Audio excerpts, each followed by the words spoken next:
Go ahead, check into more with Choice Hotels.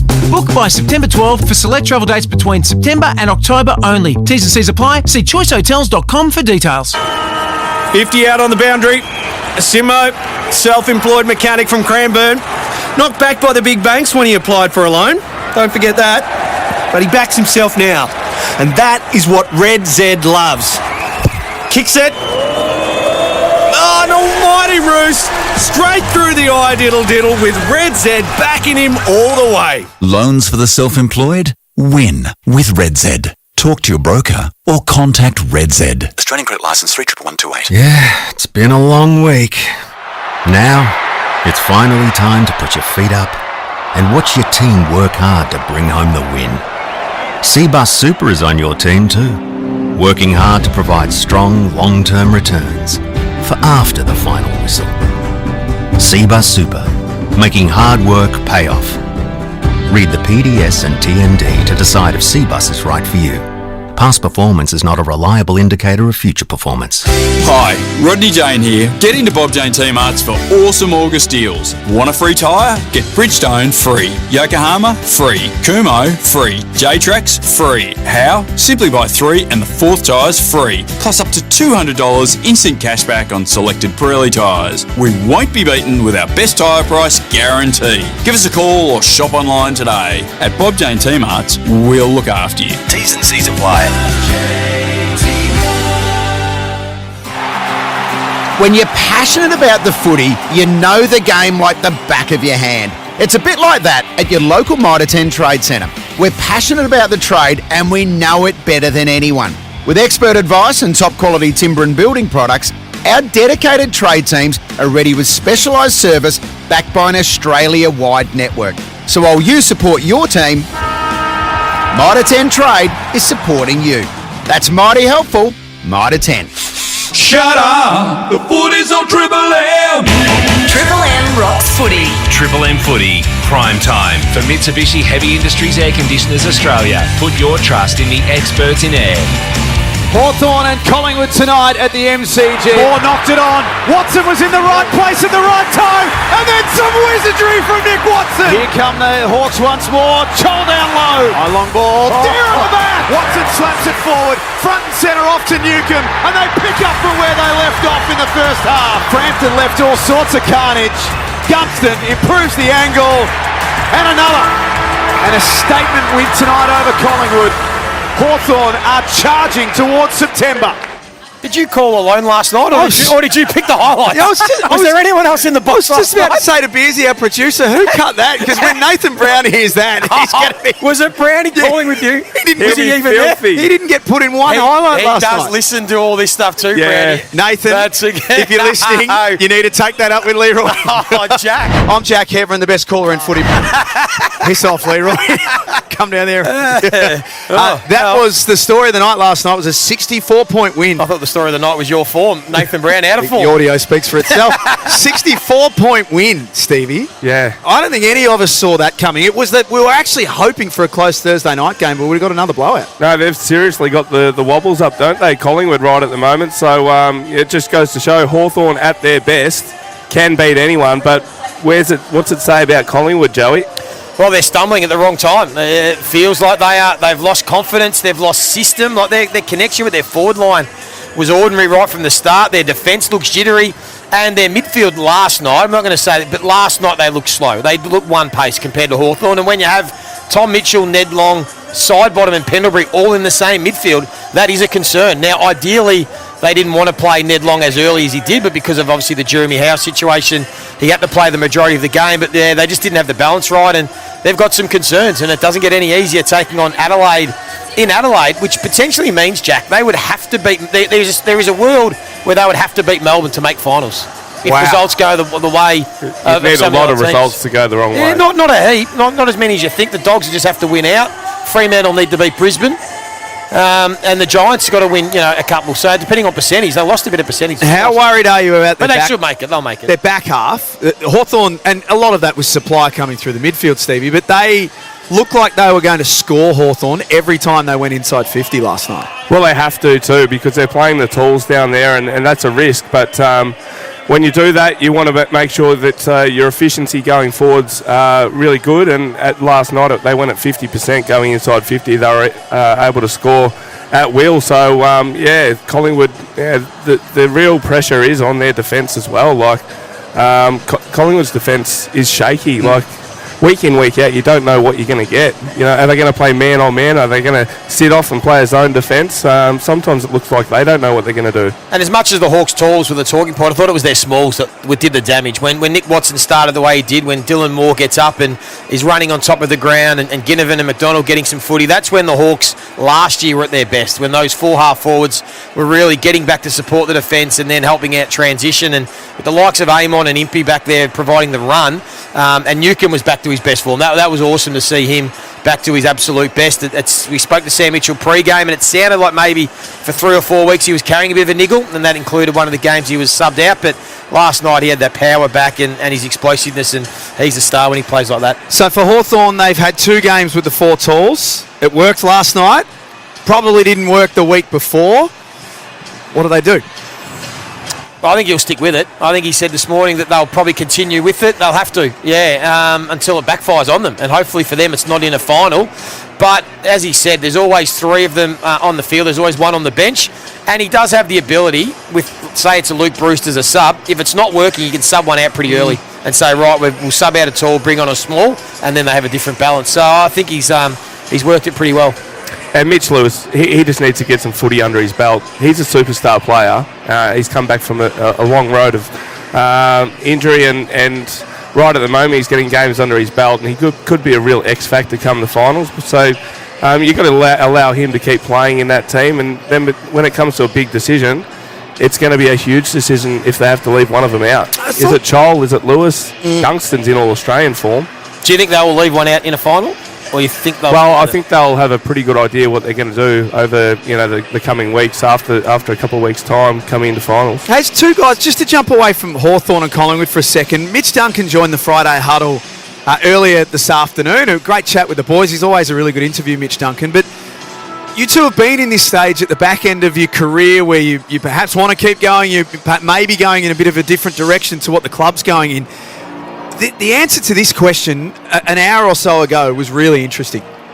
What's Geelong said to you about next year? Well, nothing really. I don't think I'll be playing at Geelong, and that's pretty much on probably both terms. And I don't want to speak out of school, but there's still a little bit to go throughout the year this year, so we'll see how it pans out. But they've been great with communication and things like that. So.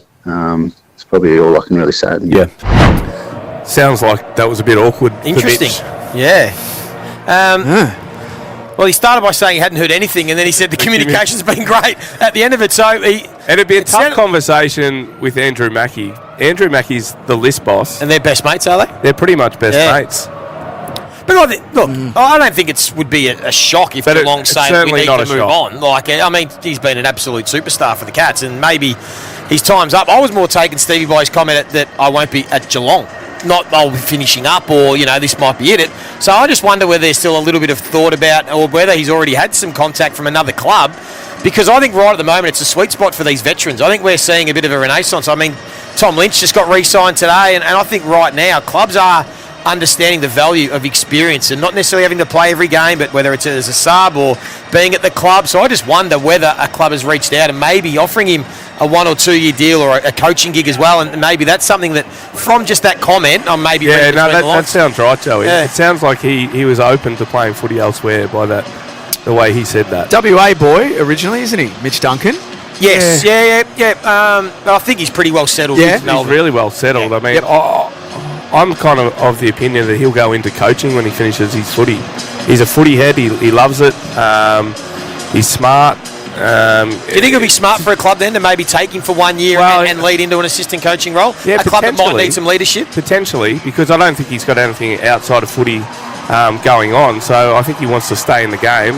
In what role that is, I'm not sure. But it does sound like maybe someone's approached him, and then he's gone back to Geelong and said, where are things at? And they've said, well, we can't give you any answers right at the moment.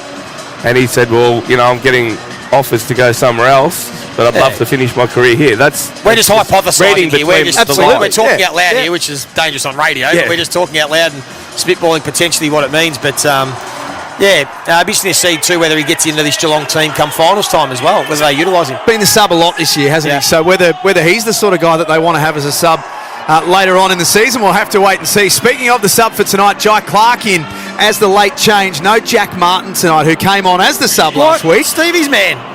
They're saving him for the big dance. Don't worry about that. They saw enough. What more could he do? Tuck him away. They thought he needs a rest. We can't be wheeling him out here round 21, round 22. Well, just as a reminder, this is what happened last week on Triple M Footy. I want to know which player for Geelong is sneaky important to their premiership chances. I think Jack Martin. I know he's starting as a sub today, but we know the class that he has and his ability to hit the scoreboard, to have maximum impact in the forward line, and they're managing him well at the moment, but on the big stage he might just be the difference, Joey. Like it, Steve. Always lateral. He is the X factor. Look out, heard it here first. Well, Jack Martin, good luck to him today as the sub. They must think highly of him as the sub. He's got massive hands. As Martin kicks the goal. The man with big long fingers. Give a big high five. Top of the square. Stengel. Oh, what a crack. Look at the claw. Jack Martin crosses the 50. Oh, that's a good little 2 minutes. He's kicked 3 in a row. Dangerfield from 60. He looks up. He's going to get it again. He wants to go on the right. He's got it again. Goal number 4 in 4 minutes. Kick on the way. You bet it's there. Stevie's man does it again. It's an equal PB. Well, I owe Stevie an apology. He was laughing in my face. I think you all do. I was thinking he could have said Brian Myers or Tom Atkins or someone, and he went Jack Martin. I thought that's a random one, but hey, Stevie, he might know more than the rest of us. He was dynamite in that 5-minute patch. Have you got a bold prediction for us for tonight? Yeah, I do. Oh, I've come prepared. I think between Jeremy Cameron and Shannon Neal, they'll kick 16 tonight. I'm not going to laugh. I'm going to laugh, I am. Well, 16 between them. 16 between them. Brian just spat his water out next to us. It'll make for a fun night, to be honest. That is what's coming up next. Shannon Neal and Jeremy Cameron on 16 blocks. 16 is the magic number for Friday night footy for McDonald's and Ream Hot Water. Triple M rocks footy. The bounce is next. Triple M Footy, prime time for Mitsubishi Heavy Industries Air Conditioners Australia. Put your trust in the experts in air. For Ream Hot Water and McDonald's. Triple M rocks footy.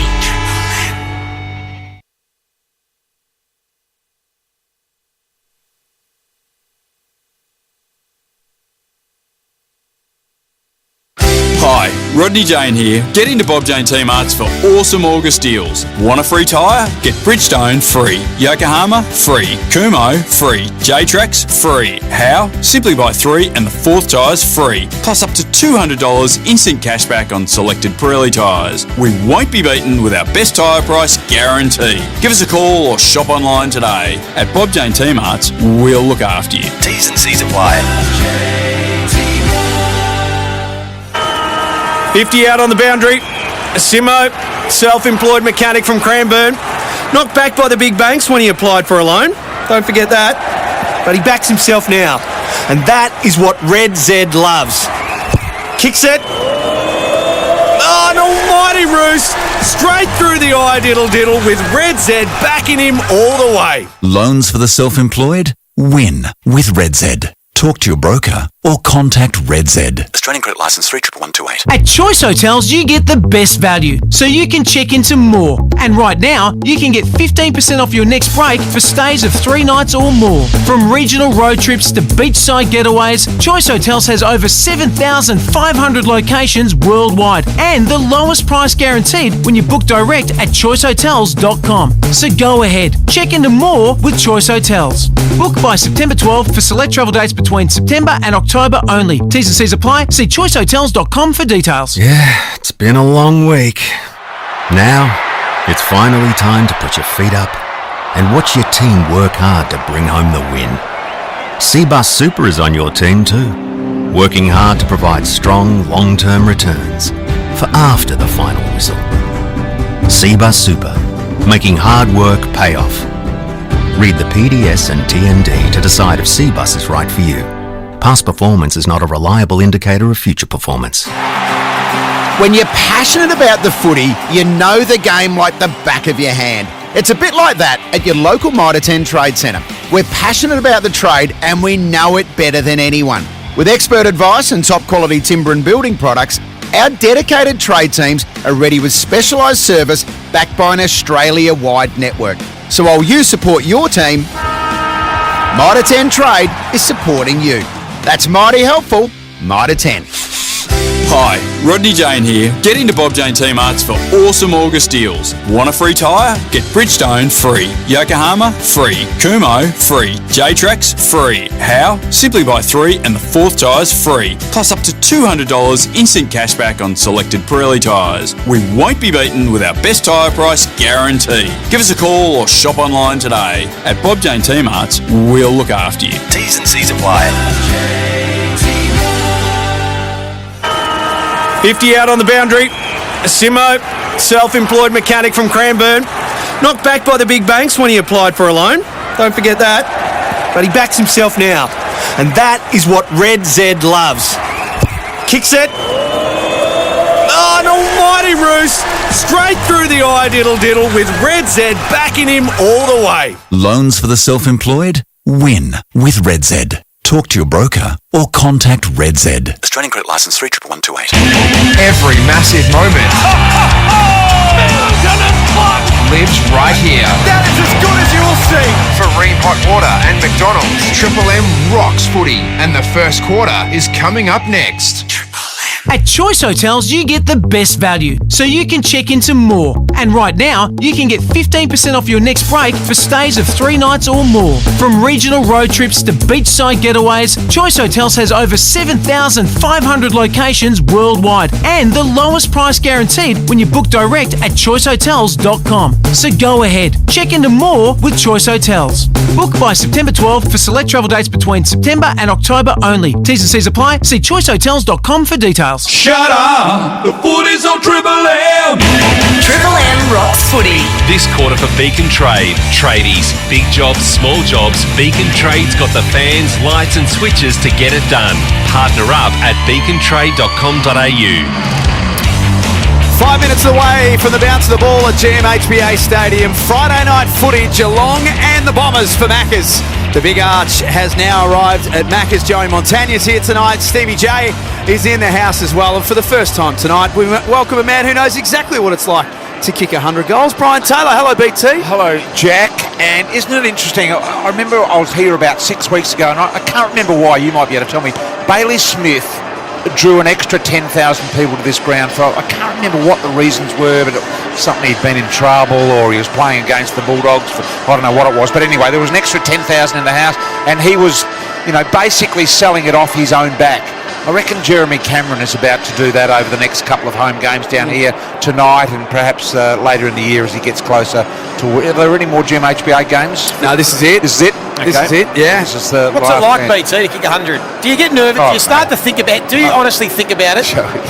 Did you kick any points before you kicked just 100? winding me up. No, you are just winding me Did up. you miss any when you were on 99? Did you get nervous? Yes, I kicked. I Did you kicked think about the it? shot at the 100th out of bounds on the full. Did they start running on the ground, any of the crowd, before you Yes, kicked they it? did. They did, and so had to go back and get it a couple of minutes. And do you start thinking about it in the 90s? Do you start sort of looking for extra ones? Yeah, because let's face it, not many people kick 100.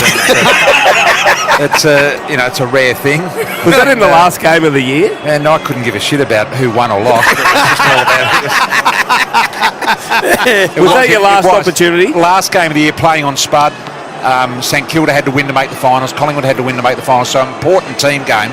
But you only needed two. Did you need two? I didn't see how many did you need? I only needed two. Yeah. So managed to. But it was I'm reluctant to say it was a powerful thing because you guys. But it is. There's no I in team, but there is in Brian. I love how Brian at the start was very modest about it. I don't want to talk about it. By the end, he was like, I couldn't give a shit who won or lost. Are you okay to have someone else join the club? Yeah, it would be great. But he joins the club. Like we had 40. I reckon we had 40% of the ball that went through the full forward in those days. Like he's joining the club based on, I don't know, 15%, 15% going through. And that is extraordinary. Yep. Absolutely extraordinary. This is a far greater feat to kick 100 goals now by Jeremy Cameron than any of the previous 100-goal kickers, I reckon. 75 he sits on as we start tonight. He's potentially got a big bag ahead of him as well. Let's get down to the boundary for Bob Jane Team Arts, who have got a great buy 3, get 1 free. Plus instant cashback deals. Call or shop online today. T's and C's apply. As always on Friday Night Footy, Nat Unides. Hello, Nat. Hello, Jack. Good evening to you. Good evening to everybody upstairs. I tell you what, Jez, it could be on tonight. It is perfect conditions are down here for goal kicking. Not too much wind about 11 degrees, and we're expecting a crowd of about 30,000, most probably majority Cats fans here at Cardinia Park tonight. You've already mentioned we had a late change. Jack Martin has been managed by the Cats, so Jai Clark comes into the team for him. He's going to be the starting sub for the Bombers. Jai Menzies is the starting sub, and also just a quick shout out to Brian Myers, who plays game 150 tonight. And thanks, Nat, down there for Bob Jane Team Arts. That's it. Ash has been having a look at the 8. He's been telling me that there are 3 teams that are in series, not serious, but are in some a bit vulnerable, susceptible. Yeah, that's right, BT. Who are they? Yeah, we have the Dockers. Yeah. We also have the Giants, and the Bulldogs obviously must win all 3 games to make the 8. So we calculated 15 wins, Joey and Steve. Not we. You did. Yes, with some consultation with your good self, or not really? No, just on my own. No, you're right, BT. A forensic brush you've put over it. We have. So Fremantle, we feel as though they're the ones that are under a fair bit of pressure, because you're going to need 60 points and good percentage. They have the second worst percentage inside the 8 out of the current 8 teams, I should say. They play Port Adelaide at the Adelaide Oval, followed by Brisbane at Optus Stadium, and the Bulldogs at Marvel. They must win at least 2 out of those 3 games. Yeah. That's just here for Red Z, by the way. Sorry, BT. And what did Geelong gain out of winning the 4 premiership points tonight, Ash? What does it do for them? Yeah, they'll either finish 2nd or 3rd. And as we know, they've got a very, very good percentage, the 2nd best in the comp. Where are you staying down at Indented Head tonight, Ash? I am out that way, BT, so only about 25 minutes from here. Right. Beautiful. Nice little drive home. Yep. When you can afford a holiday home. I know, things must be going well in the refrigeration world for the Two Man. 50 seconds away from the bounce of the ball. Stevie and Joey, normally at this time I'd ask you who wins. I think we know what's going on there, but what happens tonight? Well, I'm interested to see how Essendon choose to play this game, and whether they try and sort of almost restrict the scoring a little bit and play quite defensive, get numbers behind the ball, chip it around and just sort of limit the damage, or whether they sort of let them play and just try and continue to develop and learn. And if that's the case, maybe Geelong can pile on a very big score. Yeah, when you know you're going to win, it's the talk leading up to the game is about being in good habits on match day, and then being ruthless. And I think the Cats will want to be ruthless tonight. Chris Scott not messing around. O'Shea Mullen gone straight to Zach Merritt, so he's not going to give them an inch. Umpires tonight: Nick Foote, Jacob Mollison, Cameron Jones and Nicholas McGuinness. Friday Night Footy at the Cattery. Here's BT. Jacob Mollison to put it on the turf and get us underway here at GMHBA Stadium. Beautiful bounce in the middle. Goldstein there with Stanley. Lot to prove here, the Cats. Another premiership points up for grabs. Long ball inside 50 by Mullen. Mullen got it to the forward 50. No clear winner there. As your big TV, Jack is blocking the view of what I've got to do. McGrath to Merritt. Merritt very composed, tries to thread the needle. Gobbled up here by Mullen. Mullen 55 metres out. Too far out to score, but he pulls his kick. Nice one to the top of the goal square too. Blackiston smashes it towards the boundary line. Shield first there for the Cats. Again, they don't clear the area. And again, Joey, it's O'Shea Mullen who makes it. He's had a hot start, O'Shea Mullen. 3 touches early, a couple of intercept marks. He must be a big kick of the footy, because he's gone back, just slowly walked back. Hasn't even thought about maybe a chip pass inside 50, and he's going to have to kick from 55. So game number 38 tonight for the Irishman, O'Shea Mullen, yet to kick a goal. That's why he's having a shot. At the elite level. Wouldn't this be a way to start the party for Friday Night Footy? That's out of bounds on the full. Yeah, well, you haven't kicked one before, you get the chance to line one up. Jane Laverde, of course, has got the job on Jeremy Cameron, so we'll keep an eye on that matchup. The Merritt just marks the little chip ball back into play. Down the line he goes. A little slicer here. Not a great kick. Henry dropped the mark he probably should have taken. 2 metre Peter picks it up. Look at Gresham threshing through the pack and dodging and weaving, and there was no one actually there. McGrath got it to Durham. Swift handball out to Roberts. Roberts gives it back to Merritt. He too has had 3 touches of the footy so far. Short kick finds Shield. Shield thought about play on. He's on the wing. Played the last 3, Dylan Shield. Spent a significant amount of time in the VFL before that. Pryor loads up. Long ball into the space. A couple of Geelong players got in each other's way. McMahon of the Bombers brought to ground. Holmes hard against the boundary line. Little underground ball to Stewart worked, and then up the line for Stanley. Broadcast wing here at GMHBA Stadium. Quick hands from Roberts. He's had a good season. McGrath threaded the eye of the needle with a handball to Gresham, 65 metres out, tried to be cute. And it's intercepted by DeConing. Yeah, he intercepted McMahon, who was in a good position to get it on the lead. Geelong forwards working really hard to lengthen the ground. Brad Close is out ahead of the ball if they can get it to him. Stevie Johnson on Triple M football, picked up by Blitz Arms. Got the handball off to Guthrie here. Half forward, 60 in closing. Slid the handball to Bailey Smith. Smith from 40 has a ping. And misses to the right. First score of the game. The Cats a minor score. Bombers yet to score. Extremely selfish there from Bailey Smith. Had 3 players he could have gone to, and they would have been able to leapfrog the Essendon defence and walk one into the goal square. Triple M Beacon Trade scoreboard. Tradies, big jobs, small jobs. Beacon Trades got the fans, lights and switches to get it done. Partner up at beacontrade.com.au. Peter Wright from the wing. Perkins used his body well. In a quiet couple of weeks, Archie Perkins. High draft pick 9 in his draft year.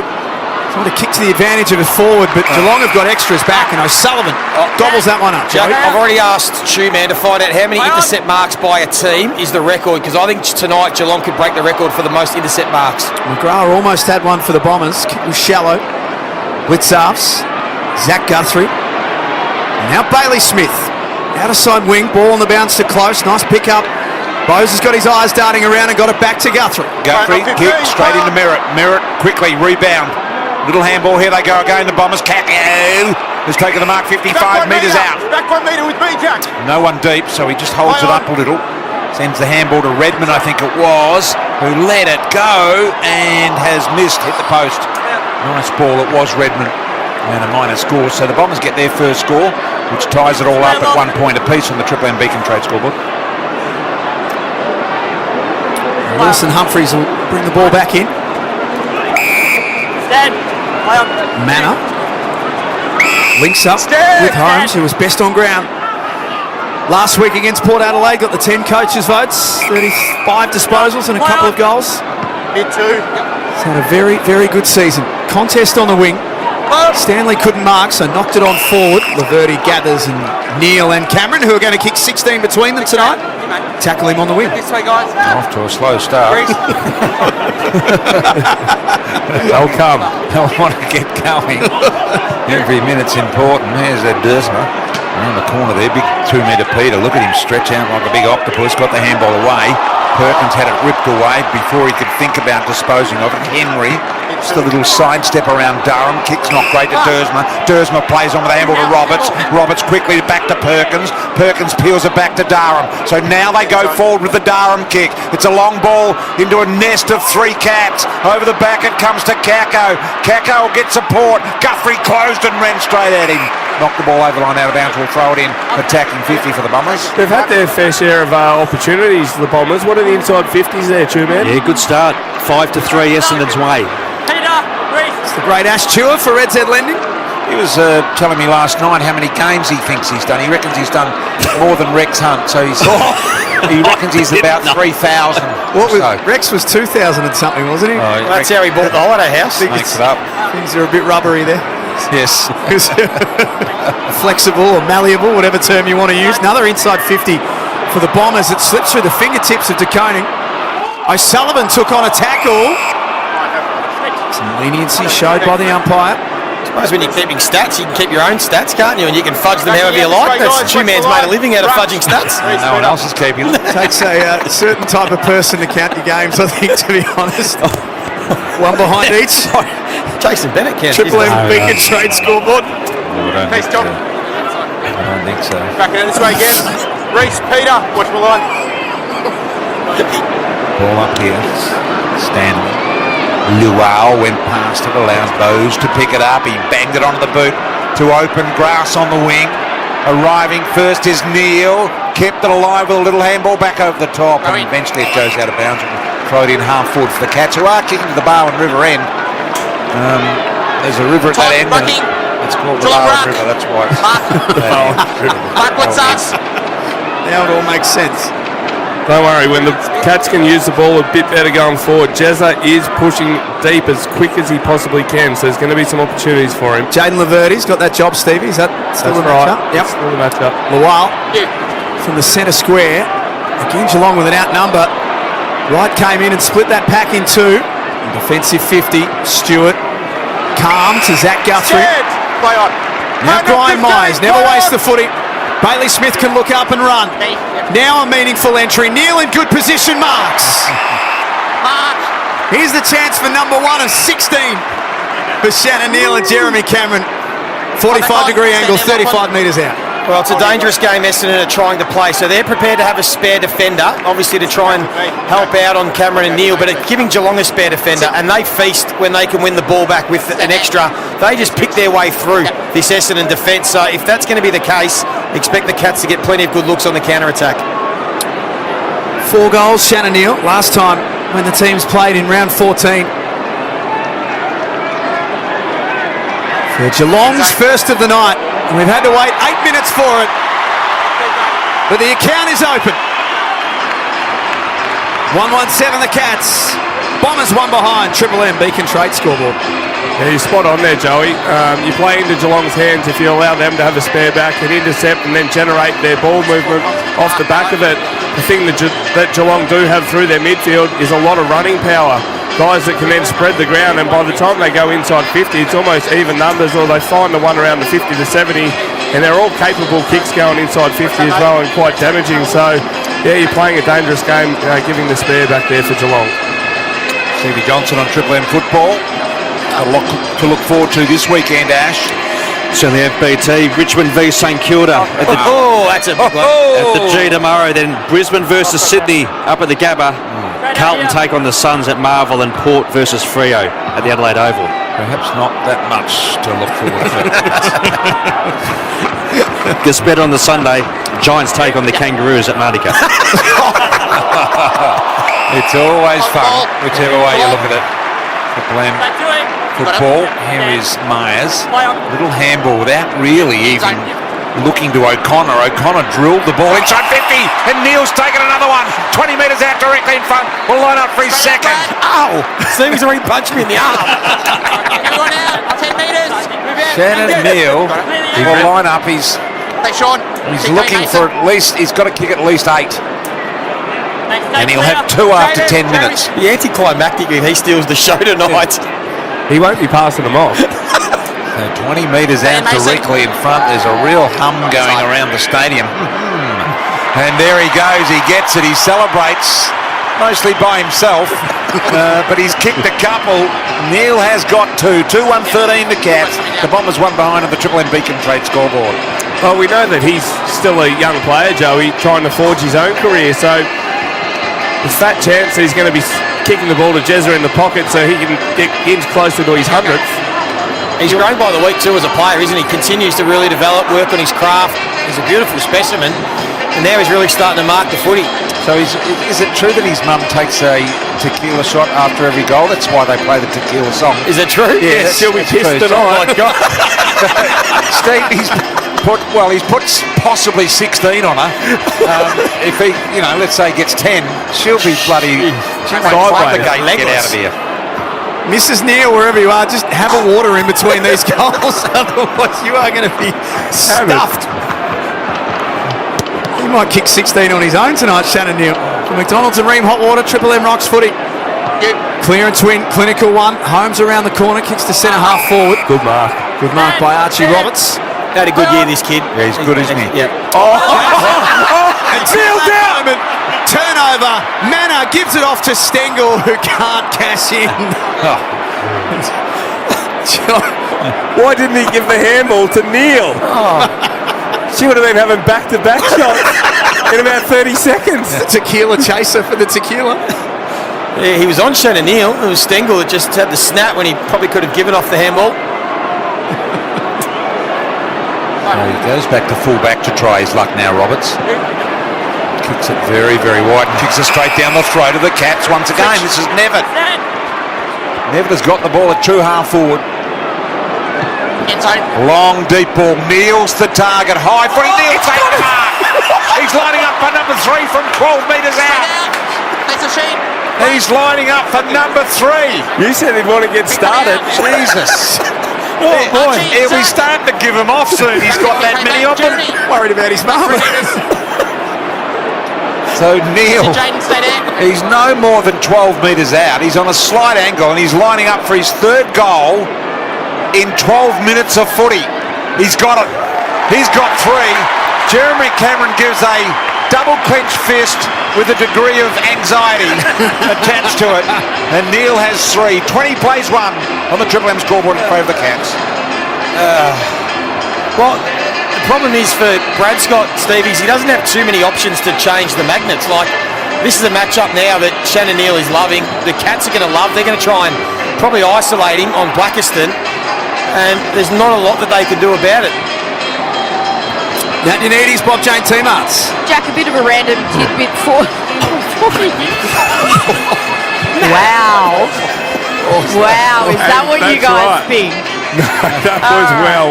Sorry, Ash. Apologise, Ash. It wasn't, mate. Anyway, Nat, what do you got? Go for it, Nat. Okay, random tidbit for you guys. The Cats have got a nice thick electric blanket draped over the benches tonight for the players to sit on. It's not that cold, but it's there. I think Ash is doing too much solo. Poor old Ash. Ash gets thrown under the bus. Brian, we have cameras in this box. We can go back to the we can go back to the visions. No, on Joey. Yeah. Yep, he's already looked over at me. Destroy the footage. Destroy the footage. Burn it. Smith with a high tackle on Dursman. BT loves the vision in the box. He didn't say anything. It was just the look that said everything.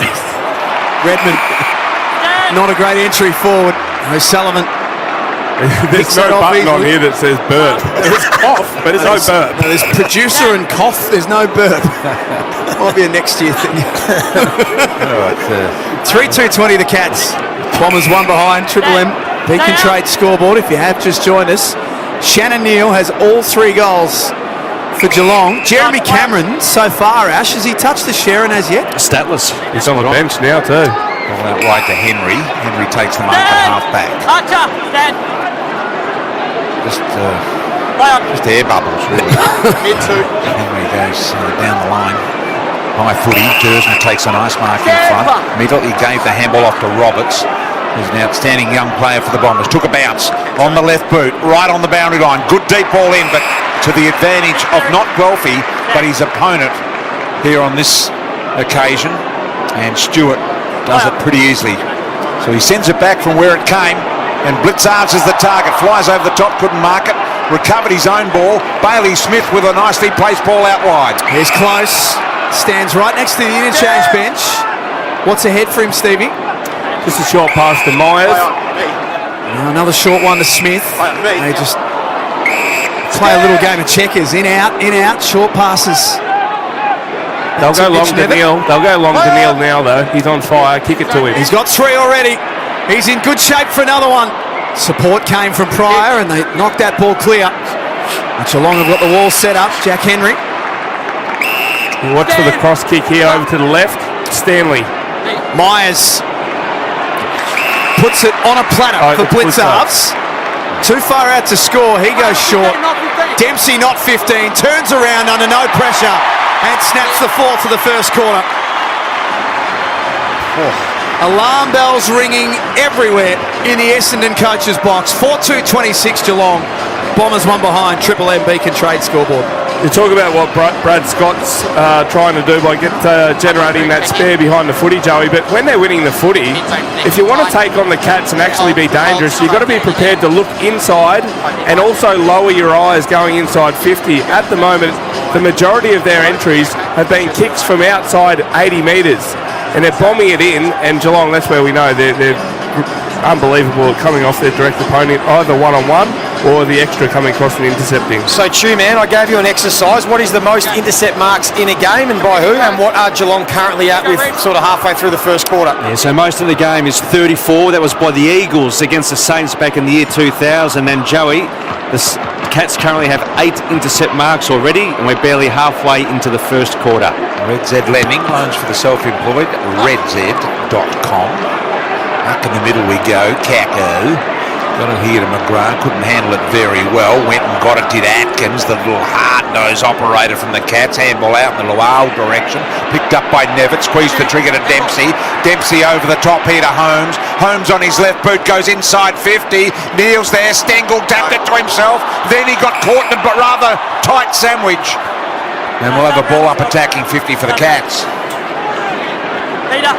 See on the Harvey Norman replay, Stengel got an arm over the shoulder. Umpire missed that one. So it's thrown back up. 35 metres away from Geelong's goal. Secondary stoppage. Major ball winners early, Ash. Red Z Lending. Bailey Smith, 6 disposals. Blitzars with 5, and Roberts for the Bombers has 6.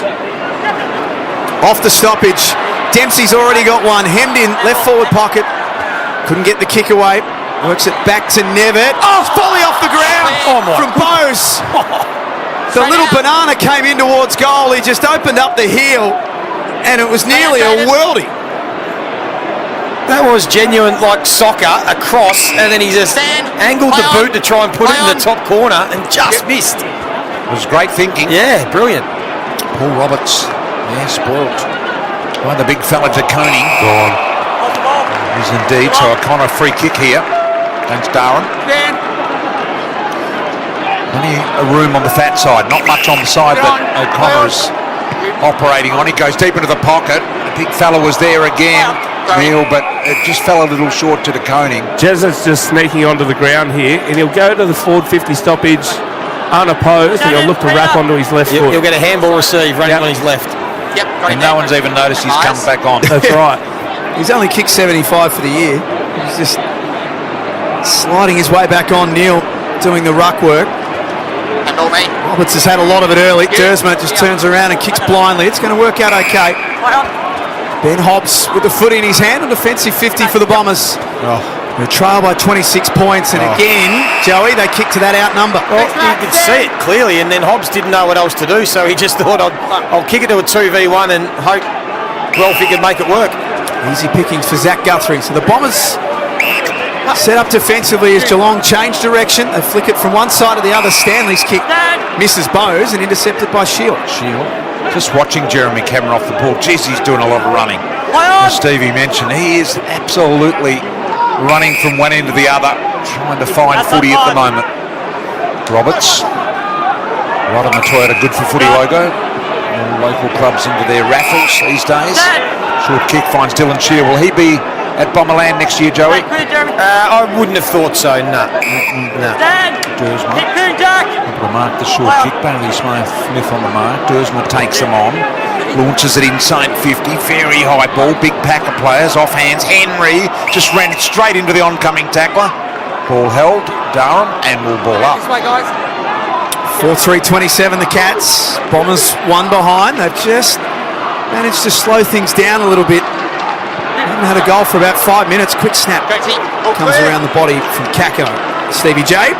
Seabus Super. Are we just above the catering room or something here? You smell that just wafting up? Yeah, what is it? It smells good. It smells like a bit of slow cooked beef or something. Chop suey or something. Oh boy. Occasionally it's not a great smell, but tonight it is. Other one, Connor, Koenig. Up here. Handball comes out to Holmes, a feathery little thing that lands in the waiting arms of the opposition's Gresham, and 50 metres also will go against Manor. And this will bring Gresham well inside the 50 or right on it. Big 50. He plays on, long deep ball. Got it covered here to Koenig, although got just nudged under the footy ever so slightly. Little handball to Kako, missed its intended target. Had another crack, really having a go in there to Koenig. Eventually, ball spilled out as Jeremy Cameron applies the tackle and the umpire pays the free. Is this his first touch of the night, Ash? Spot on, BT. He's at half-back flank. Too far to score. Long way away from his natural habitat. Yes.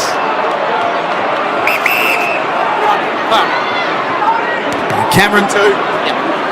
Long ball. O'Sullivan in nice shape for the catch. Slips through his fingertips. Gets a second look at it. Ball ricochets off the pack and Mullen brought to ground by multiple Bombers. 20th game of the season, O'Shea Mullen, third season. Feels like he's become a pretty regular part in this team now, the Irishman. Well, he was good last week on Zach Butters. Long ball should have been marked by Laverty. Bounced off his chest. Neil's kicked 3. He's going nowhere that time around. Ball up again. It'd be interesting to see what role Mullen plays in finals, whether they just automatically send him to the opposition's best midfielder and trying to take him out of the game. He's very good at it.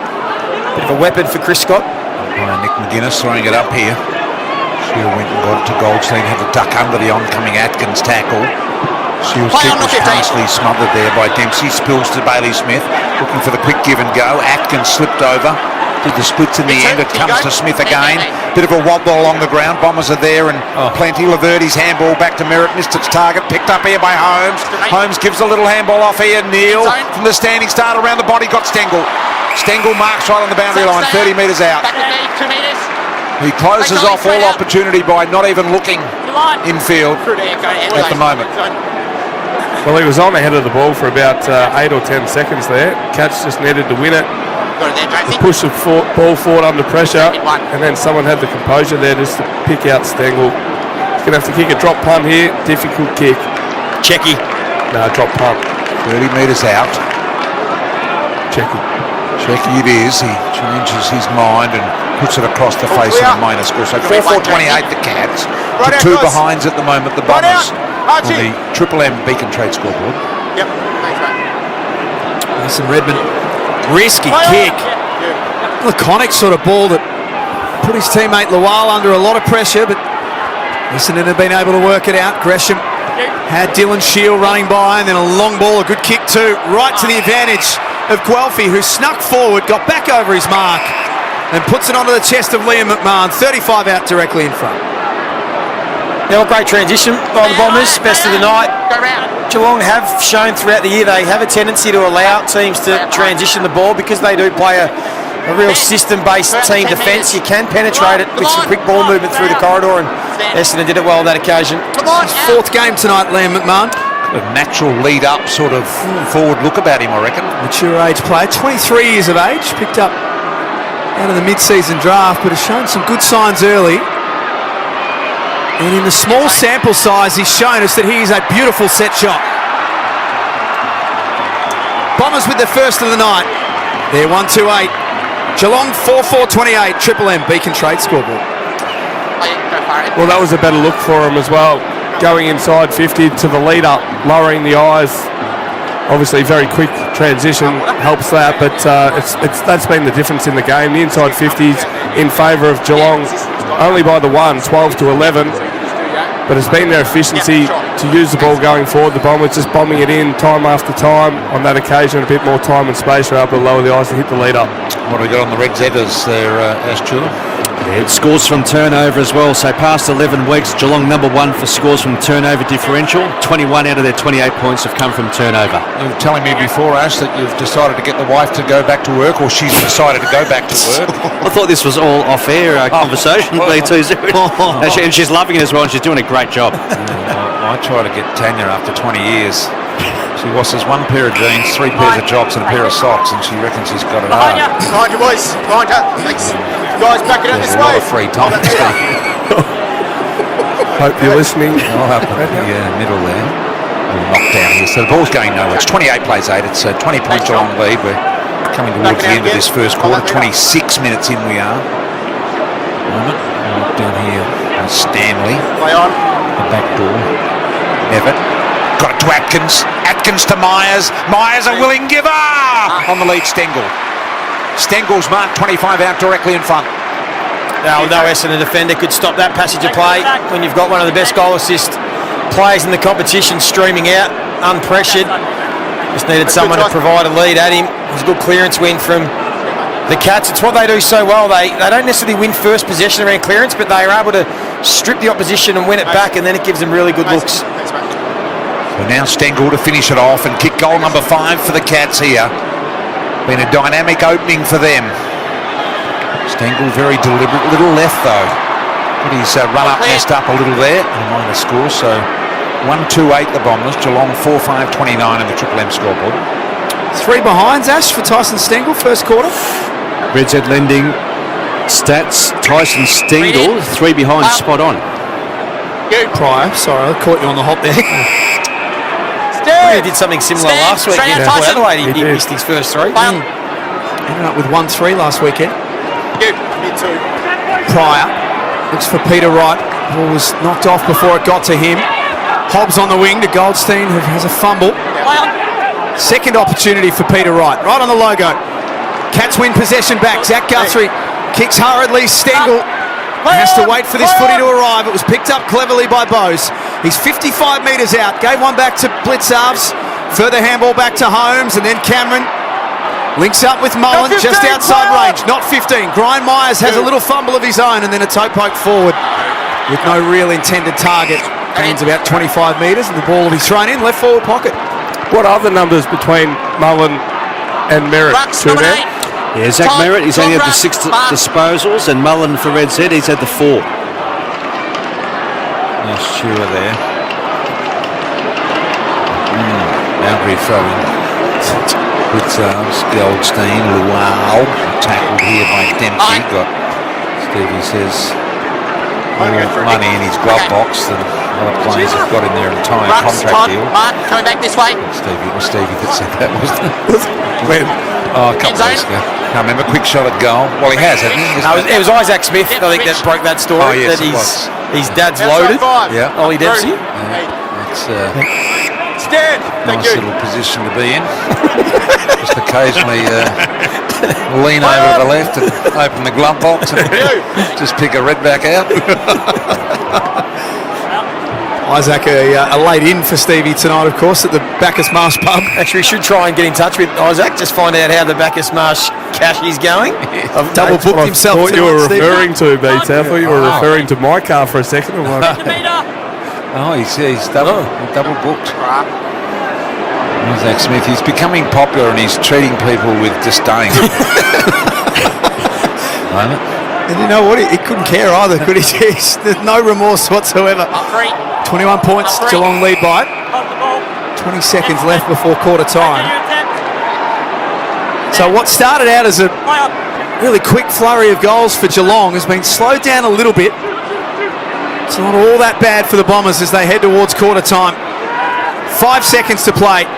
They'll need a mark inside their forward 50. And it's O'Sullivan for the Cats who breaks away. Quarter time at GMHBA Stadium. Shannon Neal has 3. Jeremy Cameron yet to get on the board for Friday night footy. The Cats 4-5-29. Bombers 1-2-8. For McDonald's and Ream Hot Water. Triple M rocks footy. That quarter for Beacon Trade. Tradies, big jobs, small jobs, Beacon Trade's got the fans, lights and switches to get it done. Partner up at beacontrade.com.au. For McDonald's, Triple M rocks footy. the Big Arch Burger has now arrived at Macca's. Yeah, it's been a long week. Now, it's finally time to put your feet up and watch your team work hard to bring home the win. Cbus Super is on your team too, working hard to provide strong, long-term returns for after the final whistle. Cbus Super, making hard work pay off. Read the PDS and TND to decide if Cbus is right for you. Past performance is not a reliable indicator of future performance. When you're passionate about the footy, you know the game like the back of your hand. It's a bit like that at your local Mitre 10 Trade Centre. We're passionate about the trade and we know it better than anyone. With expert advice and top quality timber and building products, our dedicated trade teams are ready with specialised service backed by an Australia-wide network. So while you support your team, Mitre 10 Trade is supporting you. That's mighty helpful, Mitre 10. Hi, Rodney Jane here. Get into Bob Jane Team Arts for awesome August deals. Want a free tyre? Get Bridgestone free. Yokohama free. Kumo free. J-Trax free. How? Simply buy 3 and the 4th tyre's free. Plus up to $200 instant cashback on selected Pirelli tyres. We won't be beaten with our best tyre price guarantee. Give us a call or shop online today. At Bob Jane Team Arts, we'll look after you. T's and C's apply. 50 out on the boundary. Simo, self-employed mechanic from Cranbourne. Knocked back by the big banks when he applied for a loan. Don't forget that. But he backs himself now. And that is what Red Z loves. Kick set. Oh, an almighty roost. Straight through the eye diddle with Red Z backing him all the way. Loans for the self-employed? Win with Red Z. Talk to your broker or contact Red Z. Australian credit license 311128. At Choice Hotels, you get the best value, so you can check into more. And right now, you can get 15% off your next break for stays of 3 nights or more. From regional road trips to beachside getaways, Choice Hotels has over 7,500 locations worldwide and the lowest price guaranteed when you book direct at choicehotels.com. So go ahead, check into more with Choice Hotels. Book by September 12 for select travel dates between September and October only. T's and C's apply. See choicehotels.com for details. Yeah, it's been a long week. Now, it's finally time to put your feet up and watch your team work hard to bring home the win. Cbus Super is on your team too, working hard to provide strong long-term returns for after the final whistle. Cbus Super, making hard work pay off. Read the PDS and TMD to decide if Cbus is right for you. Past performance is not a reliable indicator of future performance. When you're passionate about the footy, you know the game like the back of your hand. It's a bit like that at your local Mitre 10 Trade Centre. We're passionate about the trade and we know it better than anyone. With expert advice and top quality timber and building products, our dedicated trade teams are ready with specialised service backed by an Australia-wide network. So while you support your team, Mitre 10 Trade is supporting you. That's mighty helpful, Mitre 10. Shut up! The footy's on Triple M! Triple M rocks footy. This quarter for Titanium Caravans. Make your next caravan a Titanium Caravan. Proudly Australian made and owned. Visit titaniumcaravans.com.au. Quarter time at GMHBA Stadium. It's Geelong in control after 4-5-29, who lead Essendon 1-8. Shannon Neal has got 3 of the Cats, 4 goals the other to Ollie Dempsey, and Liam McMahon is the sole goal kicker for Essendon so far. Nat Yanidis, boundary side for Bob Jane Team Arts. Jack, no injuries to report from that first quarter. Shannon Neal spent the last 6 minutes of that first term on the bench. Not sure if that was a breather for him or for his poor mum after she had to down 3 tequila shots in that first term. Just to reiterate, the subs today, Jai Clark for the Cats, and for Essendon it's Jai Menzies. And for every Shannon Neal goal tonight, Ash Chua for Red Z Lending has said he will also have a tequila. So, Chew man, you're keeping a close eye on things. Oh, yeah, man. He's the number 1 rated player, Shannon Neal. 5 disposals, 3 grabs inside 53 goals straight. Jeremy Cameron just the 2 touches yet to hit the scoreboard. Geelong 10 intercept marks already, the most in the game, as we mentioned. 34 by the Eagles back in the year 2000. Stevie J, Joey Montagna, from that first quarter, what do we take away from that? Well, the Cats were on early. Not in the first 4 or 5 minutes, but they did kick into gear and kick those goals in quick succession. They look good on the outside. They look like they have some real balance about the way they're going about it, whereas the Bombers, their contested ball numbers are actually quite good, but they're bees to the honeypot, and as soon as the ball spills out to the outside, the Cats are really good. They've got great balance around the contest, and then they're able to take the ball forward and be a little bit more effective with the footy going forward. The Bombers, with ball in hand a couple of times, or more than a couple of times, they've got the ball around the middle of the ground. You should probably look to find a mark inside 50 to 70. They haven't done that. They've bombed it away. And as Joey predicted at the start of the game, if they do that, they'll have a record amount of intercepts, Geelong, and they've been fantastic. Yeah, they look like scoring every time they go inside 50, the Cats. We saw it last week. I think they just mucked around with it a little bit, going inside 50 against Port Adelaide early, and then as the game opened up, they were able to really put a big score on the board. And just the way this game's playing out, it looks like something similar will pan out tonight. So Jezza will still get his chance. It might just be more in the second half when the game really breaks open. He does like to cash in late. Don't worry about that. A late casher in or Yes. We look forward to Jezza today. Kicking a few. Well, they've now made a move. So Laverde, who was in Jeremy Cameron, has gone to the hot hand in Shannon Neal, which means Mason Redmond, the Red Dog's going to play on Jezza. Because Blitzarves is forward, so Blackiston is on him. Just taking a while to get underway here. Do you like the music and the light show, BT? Oh, it's lovely. Lights flashing everywhere. And a little disco feel. Frizzed up about it. Stevie J's. That catering's getting better. Distant memories of the Cats Disco. Famous down this. It was done by the time I started, BT. That was a while ago. Boy, I did talk a lot about it, though. Wasn't as good as the Saints Disco, was it, though, BT? Oh, your mate Mickey Turner used to run the show down there, apparently. In the leather pants, I'm told. Wasn't as good as the Richmond Disco. That was the disco of discos, I think. Leave your guns at the door type arrangement.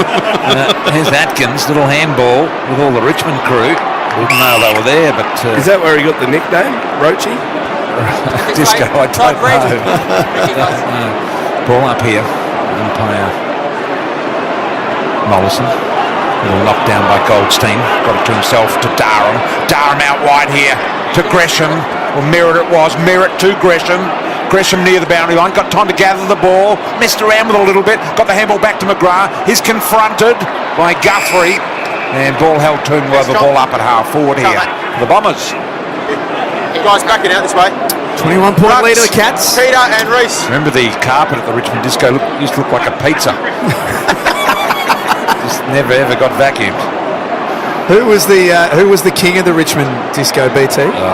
Other than yourself, of course. Yeah, it was good. Flea was pretty good, Dale Waite. Flea? He was pretty good in there. Really, it was a small pond. And you were the big fish. You were the shark. On the ball up at half back. I do remember, I shouldn't say this, but no one. Backing out this way. Be good if you did. Peter. It was the night before my wedding, but anyway. Oh boy. Oh boy. Maybe you better not say Stuart. Shouldn't have walked out that door. Smith. Up the line. Blackiston led his man to the ball. Kako picks it up. Out of side. This is better from the Bombers. Gresham from just outside range shares unselfishly. Look from McMahon. Jack Henry picks that off for the Cats. Well, Essendon are getting a lot of numbers around the ball, which means they have to use the numbers. They have to run and handball. They can't kick because, as Stevie said earlier, they'll just keep kicking it back to the Cats. Plainly Smith, the running machine. Awkward looking left foot kick to Blitzarves. Blitzarves made it work in a way. Little handball didn't quite get to Dempsey. And the Bombers extracted a high tackle here on Guelphy. And Guelphy will get the free on the edge of the centre square wing. Here was the handball to Redmond. Redmond a little chip ball to Dylan Shields. Had a few already, Ash. Red Zed lending 10 touches. That's the kick. They have to hit that one. Yeah, presented up. Gresham from the 50 and he marks it almost on 50. Kako late. Won't go the journey. High ball, a lot of players, not many tall flyers for the Bombers. There's a free kick here to go Essendon's way, I reckon. To Durham, is it? In fact, it might be McMahon, the big fella. It is McMahon. Stand there, Jack. Who has the free 20 metres out directly in front at the Bowen River end. And Harvey Norman replay. It was on Jack Henry, who's had a really, to be honest, an ordinary start to this game. He's dropped a couple of marks. He probably didn't commit to one that he should have. A couple of turnover kicks, and then that free kick was probably unnecessary from Jack. He looks fuzzy at the moment, does he? Got a fuzzy brain. As McMahon comes in for his second goal. Point blank range, got it, so he's got a couple. Bombers kick their second, close the gap ever so slightly. 2-2-14 to 4-5-29, 15-point margin on the Triple M Titanium Caravan scoreboard. Yeah, there's nothing worse than when you're coaching a team and one of your players gives away a free kick when he's going to have to really earn it. He's going to have to go up and compete against, two or three players in a pack. And it's going to be hard enough to mark it in the first place, Joey, let alone giving an easy free kick and just giving him one on the golden platter. The outnumber is helping Essendon. 6 of the last 9 inside 50s they've had. So they are, as we said, winning the ball, getting opportunities, just have to be really smart using it inside 50 or get some free kicks like they did then. The waft of whatever's cooking is getting stronger into this box. Are you picking that up, Joey? The smell of this beautiful food? More picking up Stevie J's drool. Have you been hungry, Stevie? Yeah, that's not a cup of water. For McDonald's and Ream hot water, Triple M Rocks footy. I think it's the stuff they're throwing away from the President's dinner. Yeah, we'll have some up here. Goldstein with a free kick, wastes no time and sends the ball long. Coffey at ground level, knock on from right, almost came off. Bailey Smith not boots a ball. This time a free kick the Cats' way. Goldstein over the shoulder of Stanley. Geelong pushed forward on Mass. Manor read it best and he's 75 out. Got the handball out really wide indeed. Holmes snuck the little handball off. Here goes Atkins. To Cameron on the lead. Jeremy Cameron's marked a long way out. 45 metres. 5 metres inside the boundary line. So difficult in length and in angle. And the umpire's giving him a bit of time to put his boot back on and tie it up here. He kicked one from the same spots down the other end of the ground last week. He went back, traditional run-up, nice and straight, and put it straight through the middle. Just favour that left side for the left footers. For the familiar squeeze of the ends of the footy. In preparation, and now Jeremy Cameron yet to kick one in this game. From 45 metres out, good-looking stroke, magnificent kick. Cameron kicks the goal, and his teammates enjoy that around him as well. To the Cats, 5-5-35, leading the Bombers 2-2-14. 21-point leaders on the Triple M Titanium Caravan scoreboard. Well, when Reece Stanley won the free kick at half-back, Max Holmes was standing next to Angus Clark. Now, Angus Clark is known for an elite runner. I think he ran the best or second best 2K time trial in the national combine. Well, Max Holmes just took him to the cleaners. He took off and went, and Clark could not go with him. So that's the gapping difference between these two teams at the moment. The seasoned, experienced and talent of Max Holmes and the work rate compared to a youngster who's got it in him, but just on that occasion didn't have the effort, the will or the intent to be able to match Holmes, which set up this play. So there's one. 76 for the season. In pursuit of 100 for McDonald's and Ream hot water. Triple M Rocks footy. Stanley out of the middle. Got a handball from Bailey Smith and then hoiks it to half forward. Nicely done by Archie Roberts. His numbers tonight, Ash. Archie Roberts for the Bombers. 11 touches, leading ball winner for the Bombers. He's at left half back. Has to kick to a contested situation. Peter Wright made the best of it. Stand. And a couple of bites. Marks underneath the red chicky stand. Essendon trailing by 21 points. It's not a great kick going forward. Tough work for May. Perkins, 65 out. Bombers send it deep. O'Connor has got support, and it's easily gathered by Henry, and away they go. Kicks it out to Jeremy Cameron in the back pocket. How about that? Full forward 1 minute, back pocket the next minute. Little slow chiseler down the line here, finds Stengel by foot. He takes the mark. Half-back just goes sideways with the footy here to Lawson Humphries. Plays on from one half-back to the other. De Koning. Didn't take the mark, but a push here paid the Cats' way. Little kick to Stanley. Stanley marks. Needed to move the footy on. Give the handball, mate. Sure why he didn't give it. Now he gives the little kick. Finds his man, but it was very, very late. On to O'Connor anyway. O'Connor 55 out. Short kick to Dempsey. Umpire says play on. He's able to turn and straighten. Just got pushed off at the last moment. Never flies. Should have marked in the end. Dersma got rid of the handball. Picked up by Blitzars. Little one around the corner here. Opportunity for the Cats in Manor. Fumble and taken away by the Bombers. Goldstein. Wanted to get rid of it quickly. Great tackle, Smith. Essendon aren't clear just yet. Myers taken to the ground. And that's a hot holding the ball. Took on the tackler. Stand player. Jaden Laverty rewarded. Cats by 21 points. Triple M Titanium Caravan scoreboard. Jade Gresham works a kick back to Pryor. One of their 4 players to have played every game this year, Jackson Pryor, has been a handy pickup. And here's Angus Clark at halfback. They do love to go sideways a lot, the Bombers. They need to go sideways knowing that at the end of that there's an opportunity to go forward. But this is sideways again, back again for the second time to Pryor. Now Pryor able to sneak the footy forward and finds an opportunity with Hobbs. Hobbs 70 metres out. Gave it to Dersma. Dersma's kick was smothered mid-air here. It was really well done by Close. Short kick finds Blitzarves. He marks on the chest. Bailey Smith is ripping it through the middle. Cameron on the lead. He marks with Dukes outstretched. Strong hands. Directly in front, 40 metres out. You're one up for his second. Well, that's a nice passage of play. The problem for the Bombers is they tried to energise the ball without a plan. So the player receiving it was under pressure. He had to try and make something up. As soon as they turned that over, well, the Cats were off to the races. Geez, Bailey Smith knew where he was going to place it, didn't he? Well, he could have raffled it through the middle of the ground and maybe even run it in further and waited for Jezza to tick back, but he kicked it out in front of Jezza and he met it at full pace, clean hands. For his second goal. 40 metres out directly in front, nails it. Cameron's got 2. 27-point lead to the Cats on the Titanium Caravan scoreboard. Well, if you do want to kick 100 goals, you've got to be accurate. And it just feels like to me too, man, that in recent weeks, Jeremy Cameron has hardly missed. He's flushing them, isn't he? Even the ones from the angles outside 50. What are his numbers? Yeah, spot on, Stevie. You're all over it. Last 4 matches, including tonight, he's kicked 24 goals, 3. That'll help. And he sniffed out the turnover, didn't he, Stevie? We watched him here. As soon as the ball was turned over, he was up on the wing. He just took off, head down, sprinted back inside 50. It was one-on-one. He had the whole 50. And Bailey Smith, who's having some sort of half-true, man. It was a beautiful kick. 14 disposals, 4 clearances, already up to 372 metres gained. Gee. At 41 when they played Essendon earlier in the year, Bailey Smith.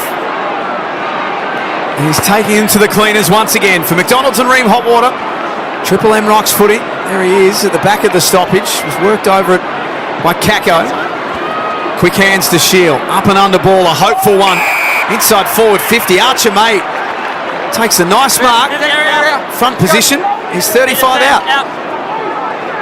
Yeah, good contested mark. Just a one-on-one win. And Connor O'Sullivan. Shown a little bit Archer May, something they can continue to experiment with next season.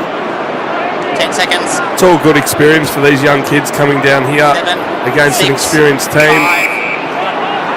Just to test yourself. 7th game of his young career tonight. Another picked up out of the mid-season draft. That's missing by a long way. In fact, hasn't made the distance. So off to the left, falls short. Cats by 27 points. Triple M Titanium Caravan scoreboard. A give and go, and then all down the line here. Bowles tries to outmark the wall. He won it at ground level, gave the little handball to Manor. Manor sizzling little ball inside to Neil. Long handball to Myers. The dangerous Myers outside with a beautiful ball to Atkins. Took the mark, gave the handball to Manor. Manor was looking for Cameron. He was 30 out directly in front, running into an open goal, and he deliberately tried to find Cameron. He deliberately tried to feed him. And good on him. On any other given night, Sean Manners putting that one through. BT is spot on. He might get another look at it here. Smith short to close. He's not giving it off. Kick doesn't make the distance. Dempsey drops the ball inside the goal square. Stolen by Nevitt. And he slams it into the post from 8 metres out. Straight out, Xavier. Come on. They're having a good 5 or 6 minutes here, the Cats. Just not quite putting it on the scoreboard. 6-6-42. Bombers 2-2-14. Triple M Titanium Caravan scoreboard. The feeding frenzy a little bit cute that last couple of minutes. It's all right. Once or twice a game, you don't mind it. If it changes the way they play, got to be careful of that, but I'm not sure it will. Short ball to Perkins. He marks at a half back. So Cameron's kicked all of Geelong's goals in the second quarter so far. Geelong lead by 28 here against the Bombers. Dersma. You can't tell me Jezza doesn't want the ton, because he was absolutely screaming for that ball. Yeah. He's certainly, it appeals to him. Here is the big fella Blitzarves marks on the wing. It's not easy to do, BT. Only the very special ones do it. That's it. Very few do it. 1986. Outside 5 goals. Very few. Kicked the last couple on Spud. Only did it in about 16 games. Well, I won't go through it. Play on. Feel free if you want, Stuart. Well, I missed the first 3 or 4 of the season, and then we only had, I think, 20 rounds or 18 rounds. That's pretty good. It's good going. Gresham darting around at half-back. More midfield time in the last couple of weeks. There's Guelphy. Members wing at GMHBA Stadium. Cats by 28 points.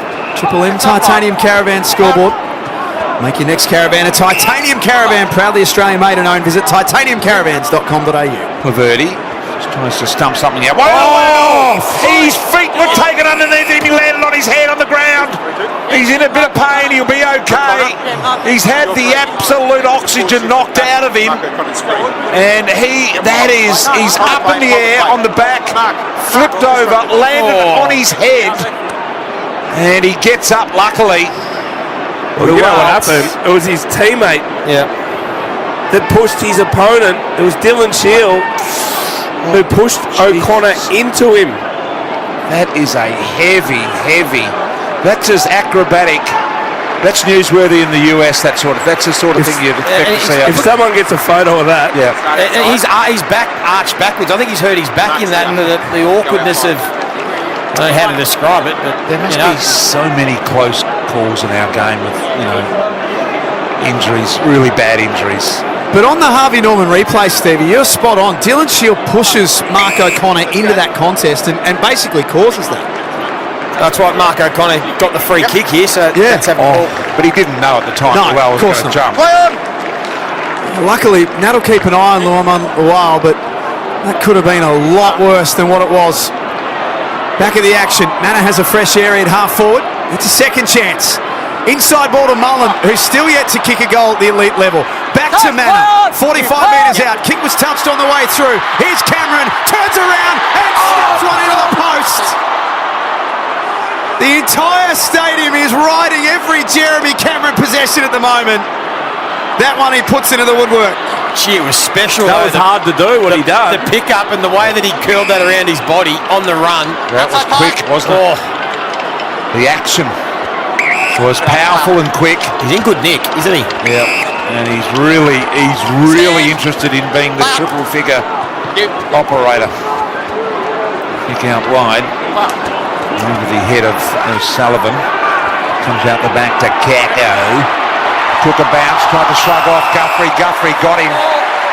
They play on and take the advantage. Stewart goes wide with a kick, and it wasn't a great one. Marked in the end here by Clark. Clark has it smothered, spills to Dersman. Dersman to Perkins, shook off the tackle, gave it back to Kako. Kako into the pocket here, McMahon. Marks. 30 metres out, tough angle, McMahon for his third goal. Strange choice from Tom Stewart to take the advantage and kick it into the corridor straight to a bomber. There was three other options. Yeah, and the way we've seen this guy kick, you wouldn't put it past him. It's a beautiful kick, isn't he? Beautiful. What a set shot action that he's got. 10 seconds. Not too dissimilar to Neil down the other end of the ground. So when he comes from 30 metres, starts his approach outside the boundary line. Now crosses the boundary. Good looking kick. It just misses to the right by a metre or two. Davey Roden says it's a behind. So it'll be a 6-7-43 the Cats to Essendon 2-3-15, 28 points along lead. Nat Unides, Bob Jane Team Arts. Just keeping a close eye on Lual. He's just walking up and down the boundary at the moment. The doctors have had a chat to him, so it looks like they might have cleared him of concussion, but he does have a very sore back. At this stage, Jai Menzies isn't warming up yet, so it doesn't look like they're getting ready to pull the trigger on the sub. Nicely done that for Bob Jane Team Arts. A great buy 3, get 1 free, plus instant cashback deals. Call or shop online today. T's and C's apply. Free kick to Jaden Laverty from half back to half forward. Mark. It's going to be paid to Mark. On the call. Stand. Umpire said that Perkins had enough of it. He's too far out to score here, Archie Perkins. He kicks to the right. The players stand in. Top of the goal square bound. Flying in from the side came Mitch Nevitt. That's a nice mark. Very nice mark. Enjoy watching himself take that one on the big screen. Nevitt. Short little kick here. Has kicked it straight back to them. It's gone back to May. May's taken the mark now. Man on the mark stands at 45. Long kick it'll be. Goes back and now settles into his routine after looking at other options. Well, he is a long kick. We've seen him flush a few in the past. So May from 55 doesn't go at home in the end. High footy, they go early, and the mark taken by O'Sullivan, I think it was, in defence. How many of the set marks, Stu? That's 16, record 34. How many marks in total, Ash, by the way? Connor O'Sullivan, Red Z Lending. Yeah, Connor O'Sullivan for Triple M Red Z. He's taken 5 marks. 4 of those are intercept marks, Jack. You like the look of Connor O'Sullivan, Stevie, long term? He's going to be a player. He's obviously... He's in the Rising Star race still, Joey? Yeah, but he's not really been talked about as much as a top 5 candidate when he probably should be for the role that he plays. Pick number 11 from the 2023 draft. Atkins falls over. Umpire calls for a ball up. Once again, Nat, Bob Jane. Luala's just gone down to the rooms with the doctor and the physio, so it looks like they might do a concussion test on him, but at this stage, like I said before, Jai Menzies isn't warming up. Holding Atkins, Geelong. Tom Atkins, free kick, Geelong for a hold. Interaction out there. Geelong free to Tom Atkins. He's gagged. 15, play on! Nick Atkins was a pretty good player as well, former sports journo at the Herald Sun. Fish and chip shop owner. He won the comp down at 13th Beach on Wednesday as well. Did he? Good golfer as well. He's not that good. No. He's very good. He does. So not short of the old belief. Little one around the corner, Stengel to send it up now. Jeremy Cameron's thereabouts. Nevitt's there as well. Couldn't mark the ball. Cameron's got it. Had a fresh airy. Tried to kick it over his shoulder. And then he went to smother. Kick him to goal. Cameron's got boot the ball, but it's already crossed the line. And it's a minor score.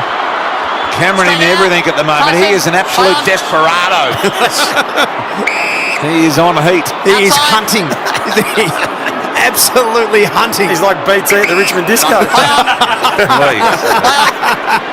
Please, I was a very back wall stand-up. The biggest fish in the pond, BT. All eyes centred around that man. Play on. 6:8:44, the Cats. 2:3:15, the Bombers. 21 minutes played, second quarter at GMHBA Stadium. O'Sullivan picks off another one. Play no 15! And halfback for the Cats. Bowes just goes for a little cruise through the middle. And then Mullen has got close, who put his head down and ran hard. He'll kick it to Jezza. Yeah, 100%. He loves kicking it to Jezza. Cameron on the lead in the pocket. Here he comes. You heard it here first on Triple M Footy. And he's got a chance to kick his third. He's not hurt, is he, Jezza? Oh! Right out here, guys. He'll be right. Tyson, He will not give up this kick. What's happened to him, though? Just on the Harvey Norman replay, dragged down after he marked the ball. Watch his head, Stevie, on the replay. Ooh. Oh. His head did hit the deck. Oh, the head or maybe pinched the shoulder. Taking his full 30 seconds, Jeremy Cameron, to gather his thoughts. Clear the head. Much harder spot on the ground than the previous kick on the other side. Left forward pocket. 45 metres out. About 5 steps in from the boundary. It fades late. 2 goals, 2 for the game. Archie straight out. 6:9:45 the Cats. Bombers 2-3-15. Triple M Titanium Caravan scoreboard. So Kleiny down there, one of the leading photographers in the game, goes and parks his camera in that forward pocket where Jezza is at the moment. They all want to capture the shot of the great man. Stand. It's good when you've got something to be excited about in a team, isn't it? Rather than just the win. Here's Roberts. He's on here. If they can kill us.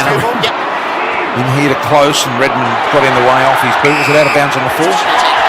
It is. And this will be a kick here from the boundary line by Close.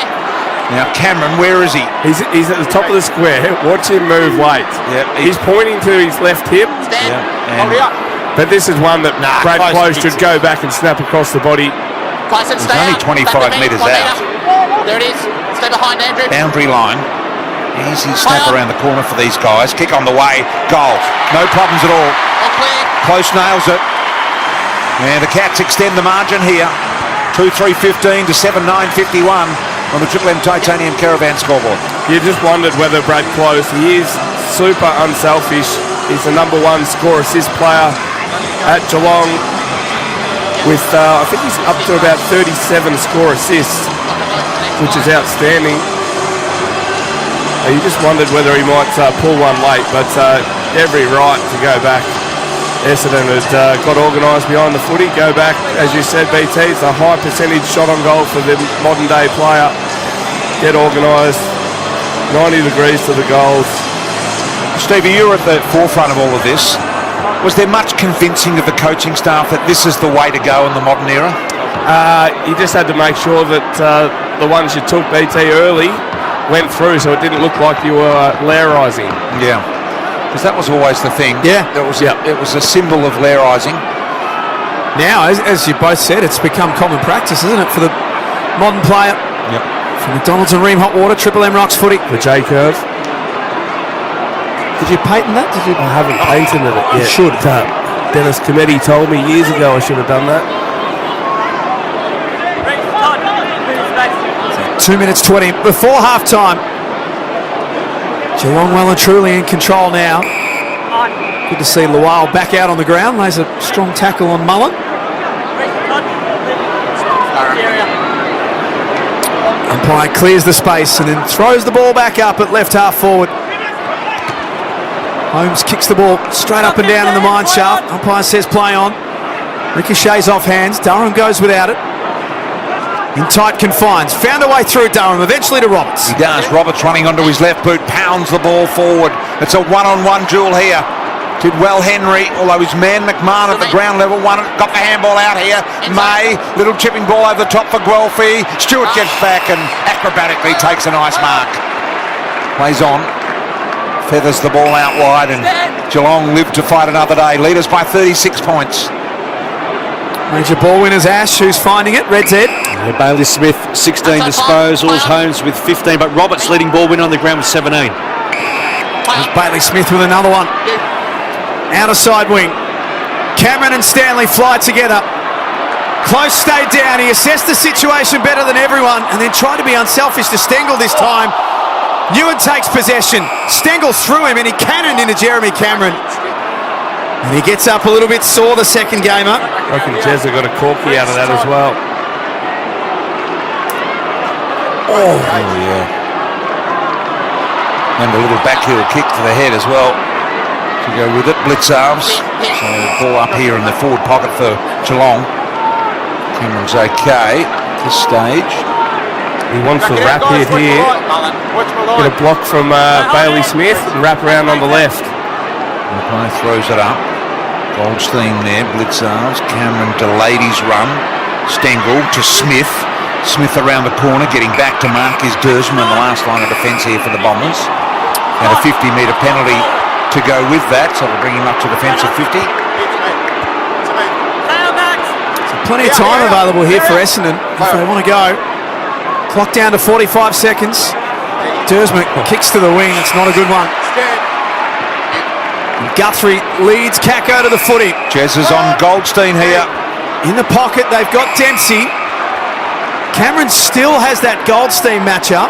Dempsey likes to go back. He's got a bit of confidence. Don't worry about that. Xavier, 2 metres. Xavier. Yep. Puts the hand up in the air. He's pointing to the sign. He's got the minute. Yep. Good excuse. He had the sign up. Yep. Last year's Rising Star winner, Ollie Dempsey. Switch, footy. Tough look, left forward pocket. He started at left, and that's where it stays. Got a big stare from Jezza as well. Big Jezza just looking long and deep back at him. So a 37-point operational lead here at the moment from the Cats. I was just watching Goldstein then, though, BT, thinking he'd have to be thinking to himself, I didn't sign up for this. Yes. In 2025. Absolutely. Half-time siren has sounded here. It's the Jezza show. He got a couple in the second. Just going to the umpire now and just working out why he hasn't been given a few more frees. I'm not so sure about that one. Geelong 7-10-52, leading the Bombers 2-3-15. Cats by 37 points here at halftime for McDonald's and Ream Hot Water. Triple M Rocks football. That quarter for Titanium Caravans. Make your next caravan a Titanium Caravan, proudly Australian made and owned. Visit titaniumcaravans.com.au. For Ream Hot Water, Triple M Rocks Footy. built tough for Aussie conditions. When it comes to water heating, ask your plumber to install a Ream. Hi, Rodney Jane here. Get into Bob Jane Team Arts for awesome August deals. Want a free tyre? Get Bridgestone free. Yokohama free. Kumo free. J-Trax free. How? Simply buy 3 and the 4th tyre's free. Plus up to $200 instant cashback on selected Pirelli tyres. We won't be beaten with our best tyre price guarantee. Give us a call or shop online today. At Bob Jane Team Arts, we'll look after you. T's and C's apply. 50 out on the boundary. Simo, self-employed mechanic from Cranbourne. Knocked back by the big banks when he applied for a loan. Don't forget that. But he backs himself now. And that is what Red Z loves. Kick set. Oh, an almighty roost. Straight through the eye diddle with Red Z backing him all the way. Loans for the self-employed? Win with Red Z. Talk to your broker or contact Red Z. Australian Credit Licence 311128. At Choice Hotels, you get the best value, so you can check into more. And right now, you can get 15% off your next break for stays of 3 nights or more. From regional road trips to beachside getaways, Choice Hotels has over 7,500 locations worldwide and the lowest price guaranteed when you book direct at choicehotels.com. So go ahead, check into more with Choice Hotels. Book by September 12 for select travel dates between September and October only. T's and C's apply. See choicehotels.com for details. Yeah, it's been a long week. Now, it's finally time to put your feet up and watch your team work hard to bring home the win. Cbus Super is on your team too, working hard to provide strong long-term returns for after the final whistle. Cbus Super, making hard work pay off. Read the PDS and TND to decide if Cbus is right for you. Past performance is not a reliable indicator of future performance. When you're passionate about the footy, you know the game like the back of your hand. It's a bit like that at your local Mitre 10 Trade Centre. We're passionate about the trade and we know it better than anyone. With expert advice and top quality timber and building products, our dedicated trade teams are ready with specialised service backed by an Australia-wide network. So while you support your team, Mitre 10 Trade is supporting you. That's mighty helpful. Mitre 10. Hi, Rodney Jane here. Get into Bob Jane Team Arts for awesome August deals. Want a free tyre? Get Bridgestone free. Yokohama free. Kumo free. J-Trax free. How? Simply buy 3 and the 4th tyre's free. Plus up to $200 instant cashback on selected Pirelli tyres. We won't be beaten with our best tyre price guarantee. Give us a call or shop online today. At Bob Jane Team Arts, we'll look after you. T's and C's apply. 50 out on the boundary. Simo, self-employed mechanic from Cranbourne. Knocked back by the big banks when he applied for a loan. Don't forget that. But he backs himself now. And that is what Red Z loves. Kick set. Oh, an almighty roost. Straight through the eye diddle with Red Z backing him all the way. Loans for the self-employed? Win with Red Z. Talk to your broker or contact Red Z. Australian Credit Licence 311128. Shut up! The footy's on Triple M! Triple M rocks footy. This halftime break for Specsavers Audiology. Rediscover the joy of everyday sounds with a Specsavers hearing expert today. We're on Jezza Watch here at Cardinia Park. As we expected, the Cats are absolutely flying. They lead the Bombers 7-10-52 to 2-3-15 at halftime. And this is the halftime break for Specsavers Audiology. Specsavers Audiology, rediscover the joy of everyday sounds with the Specsavers hearing expert today. Like I mentioned, it is at the moment all very much one-way traffic. Shannon Neal's got 3 goals. Jezza's got 2, but he's been in it a lot in that first half. To take us through all the first half numbers, I think he's here somewhere. There he is. There's Juman. Thanks, Nat. Well, the Cats only 5 more inside 50s, 25 to 20, but they've taken 12 marks inside their attacking 50. The AFL average is 12 for an entire game, and those intercept marks, we're keeping a close eye on that particular stat because a record could be broken. They've racked up 19.5. The record is 34 by the Eagles back in the year 2000. An interesting one for the Cats is their profile in regards to scores from turnover. So 5 out of the past 6 premiers Number 1 for scores from turnover differential. Geelong have been ranked number 1 past 11 matches, and tonight they've posted 6-8-44 to the Bombers 1-2-8. So 44 out of their 52 points have come from turnover. Leading ball winners, Bailey Smith, 18 disposals, 474 metres gained. Holmes with 16 close, 10 disposals, 5 score involvements and a major. Shannon Neal, 6 disposals, 3 majors. Of course, all of those 3 goals kicked in the first term. And Jeremy Cameron, 8 disposals, 2 goals, 2. Has 77 that, so that's a PB for him in terms of most goals in the season. And for the Bombers, Roberts leads the way with 17. He's on target perhaps for a PB, which is 34. Shields had 12. Merritt just the 10, averaging 28 this year, and McMahon, he's posted 2 majors, leading goal scorer for the Bombers. G-Man, do you know how many he kicked in their premiership year, Jeremy Cameron? Jeremy Cameron in their premiership year, that's a very good question. Yeah, I will draft that up. 65. 65? I'm guessing. Let's have a look here. So he's on 77. We've got 2 rounds to play, plus finals. He's got to be a shoo-in, surely, Joey. He's not a shoo-in. I think he'd like to cash in these next couple of weeks when he gets the opportunity, because I think once finals comes around, we know it's a bit more challenging, and they certainly, well, I hope they won't be looking for him in a final. I think you just take the best option. A couple of times in this first half, they did go out of their way to look for him when maybe it wasn't on. He certainly is trying his backside off to make sure he gets a few more. So it is the sort of sideshow to the game at the moment. Shannon Neal started in red-hot form, but to be honest, I'm probably slightly disappointed with Geelong's score at half-time. I think they should have kicked a lot more. Just looking at the game, it is very open for them. They're getting some great opportunities. They've just been a bit cute going inside 50, and their bit of play, they've sort of given off handballs or tried to do snaps and played on, and just little things instead of just being really sort of diligent and finishing their work.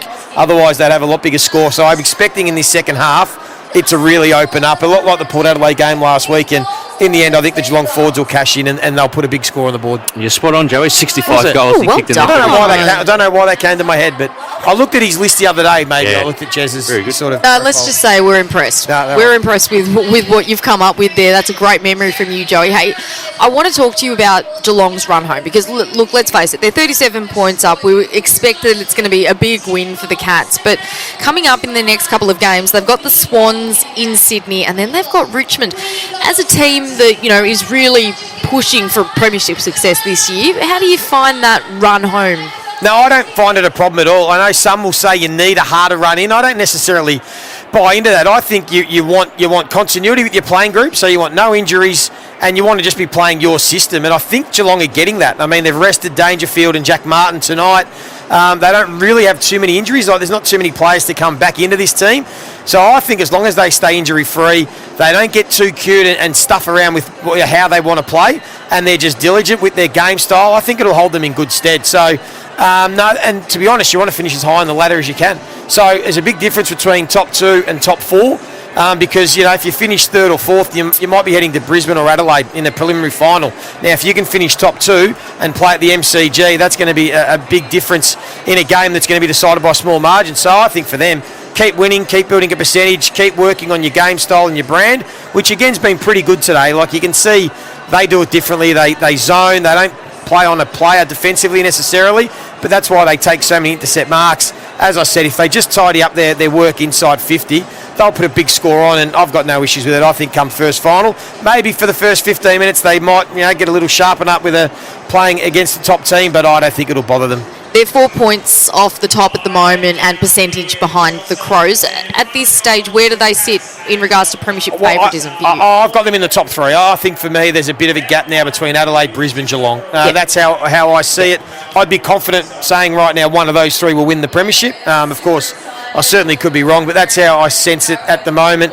Top 2, as I said, will probably come down to Brisbane Lions and whether they beat Fremantle in Perth. If they do, I think Brisbane will finish 2nd, but if they do drop that one, Geelong can probably finish 2nd and secure a couple of home finals. Was last night the nail in the coffin for Collingwood for you? Oh, no, certainly not nail in the coffin. They can still win it and turn it around. Right now it's hard to see, but I've got them sort of, I had them 4th going into the game beforehand, and now there are more alarm bells that they've got a lot of work to do for them to find their best footy, and I just think there are teams whose ceiling is better than Collingwood's, and come finals, if everyone's playing at their best, I think there are a few teams that are better than them. And for the Bombers, just seeing a replay there of Lamont Lual with the acrobatics, had a really heavy fall in that second term, but he is back on he finished that quarter back on the bench, and he looks to be okay, but it was pretty scary there for a couple of minutes. Yeah, it is. It's a fine line. I mean, that, if you people that haven't seen it, you get a look at it. That's sort of venturing on broken neck territory, the way that he arched his back. The way that it shouldn't be arched and landed on his face, but thankfully he's okay. Look, Essendon, they're going forward. The ball use going forward has been a massive issue. 19 intercept marks for Geelong. They get a lot of numbers around the ball. That's how they want to play. But then to do that, you've got to use those numbers. And if you can't kick it forward to an outnumber, but some of the youngsters have shown a little bit. Archie Roberts has been really good, and Liam McMahon too is continuing to show that I think he's a player. He's all right, isn't he? He's just a pure forward. Yep. He can mark the footy. He's a beautiful kick. He might be a guy that only needs 6 or 7 touches, but can kick 3 or 4. So I think there's another one that they can continue to work with. Another really good advertisement for the mid-season draft, and for bringing in mature age bodies as well, particularly for those big key position players. It's another great lesson that if you're dominating or if you're a very, very good VFL player, it does correlate to AFL footy. I mean, Sean Nana was a great example. But best player in the VFL for 2 or 3 years. It took him until he got the opportunity, and then he's one of the stars for Geelong, really. I love the way Sean Nana plays, and so I think it should be something that recruiters continue to look at. If there's a guy that's a class above at VFL level, you should be confident that it'll marry up at AFL footy. Yeah, so there is at least some positives there for the Bombers, and they are only 37 points behind at halftime, which we thought that they were going to get absolutely blown out of the water down here at GMHBA, and they are still technically in this contest. So there are some shining lights for the Bombers. We need to get to our Amy Clanger from the first half. When clangers happen, it's lucky you're with Amy, and this is what happened in the first half. Nat Unides, Bob Jane T-Marts. Jack, a bit of a random tidbit for... Wow. Wow, is that what you guys think? That was wowee, man. Sorry, Ash. I apologise, Ash. It wasn't me. I think Ash has drank too much salt. Poor old Ash. Ash gets thrown under the bus. Brian, we have cameras in this box. We can go back to the we can go back to the visions. No, on Joey. Yeah. Yep, he's already looked over at me. Destroy the footage. Destroy the footage. Burn it. Jasper, did we find the footage? That's the important question. Did we find it? And does Jasper have enough courage to put it up on? Come on, Jasper. He won't do it. Oh, BT. Okay, thank you very much. That is exactly what I wanted in my ear when I was going to talk about electric blankets on the bench. Hey, this has been the halftime break for Specsavers Audiology at the main break here at GMHBA Stadium. It is Geelong 7-10-52, leading the Bombers 2-3-15 by 37 points. We've got a big second half coming up here in Geelong for McDonald's and Ream Hot Water. Triple M rocks footy. That halftime break for Specsavers Audiology. Rediscover the joy of everyday sounds with a Specsavers hearing expert today. For Ream Hot Water and McDonald's. Triple M rocks footy.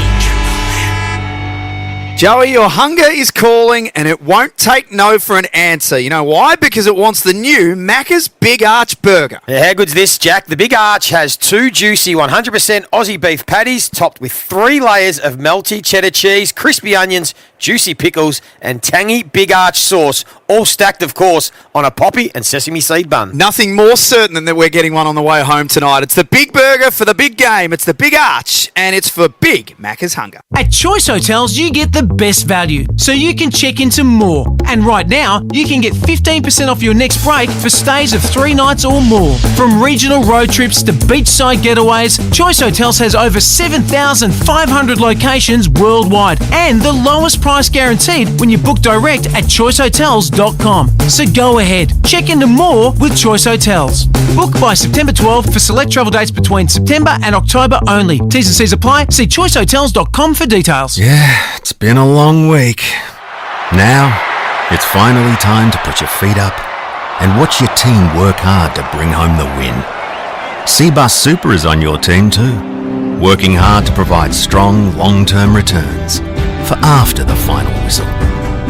Cbus Super, making hard work pay off.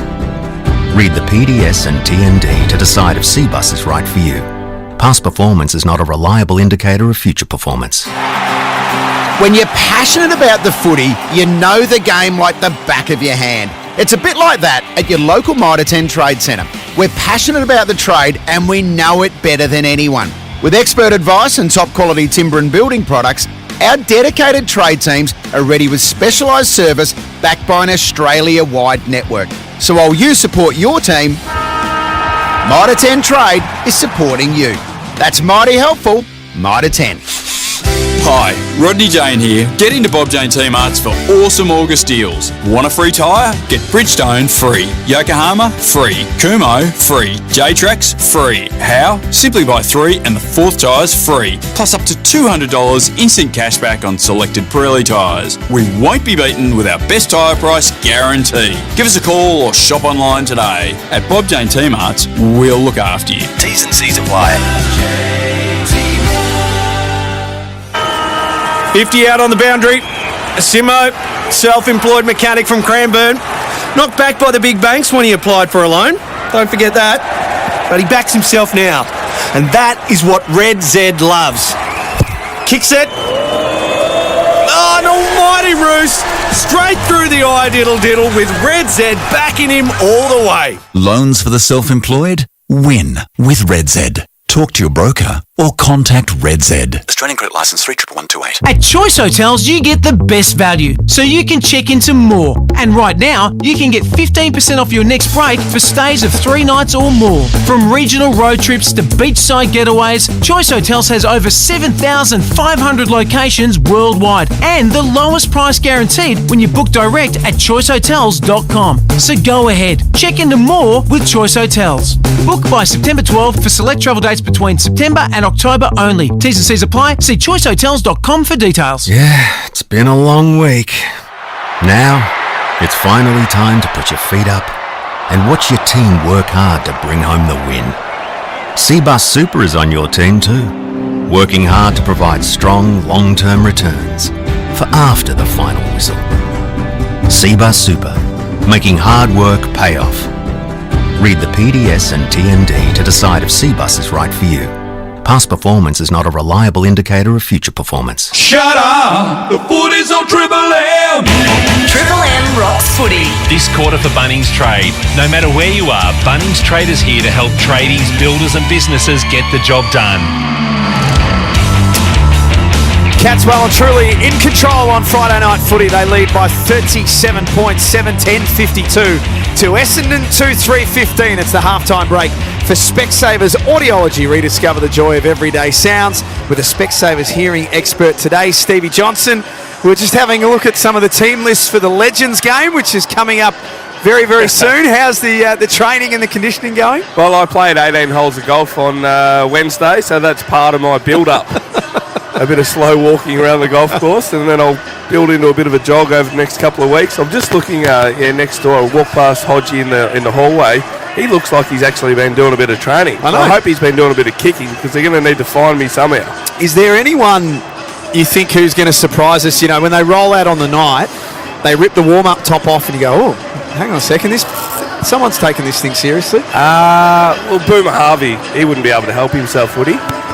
Well, I'll tell you, he still plays competitively. Is this the Legends game? Yes, yeah.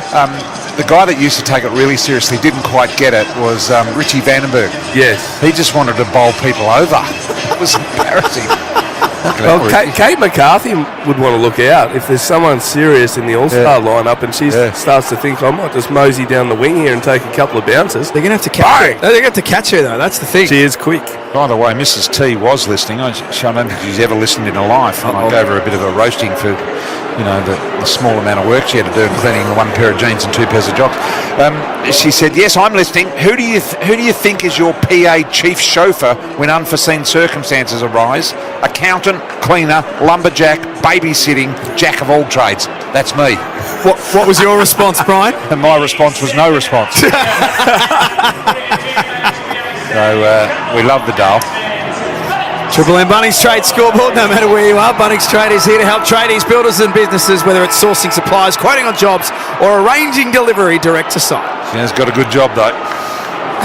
Back in the middle we go. All right, so the Cats lead it by 37. Jeremy's on 2. Between Jeremy and Neil, they have 5.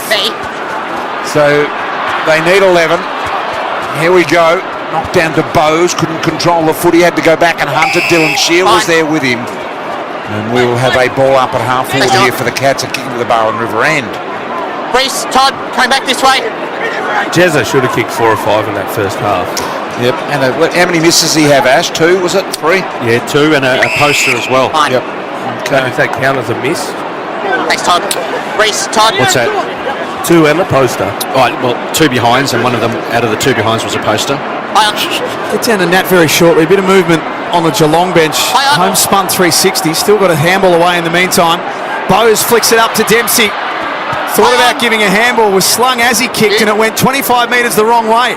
Essendon catapult quickly up the other end. It's Gresham blazes away blindly. And it's easily marked by O'Connor. Yeah, he just gobbled it up, no problems at all. Goes out wide to O'Sullivan. And O'Sullivan marks right on the Hilux logo out there. Play on. Tundra down tonight. Very nice vehicle from my mates at Le Mans Toyota. And just a little loan vehicle. And she's a big grunt of a thing. Beautiful to drive. We have another ball up here. Must be a Bucks nominate. Todd, Mark. Umpire's sorting it out. Goldstein, Blitzars knocked down. Touch, play on.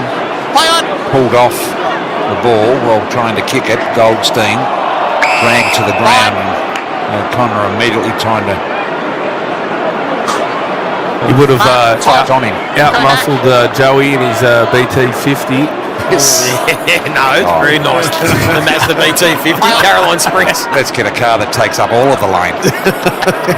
Joey's little pipsqueak. I mean, the Mitsubishi Outlander is also a very nice vehicle for those who are playing along at home.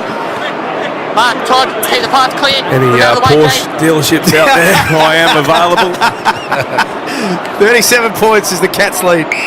Fine. Triple M Bunnings Trade scoreboard. Stand up. Don't forget, you can call Trade Assist at Bunnings for quick assistance on 134872. They will sort you out.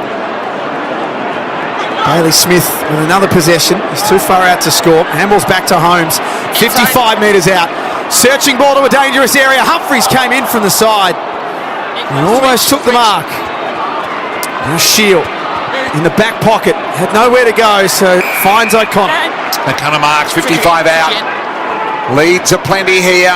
Can he find Cameron in amongst it anywhere, or is he sitting on the pine? I'm not sure where he is at the moment. Gave it off here to Bowes. Bowes went inside. Blitzarve strong in the square, marks. In the square.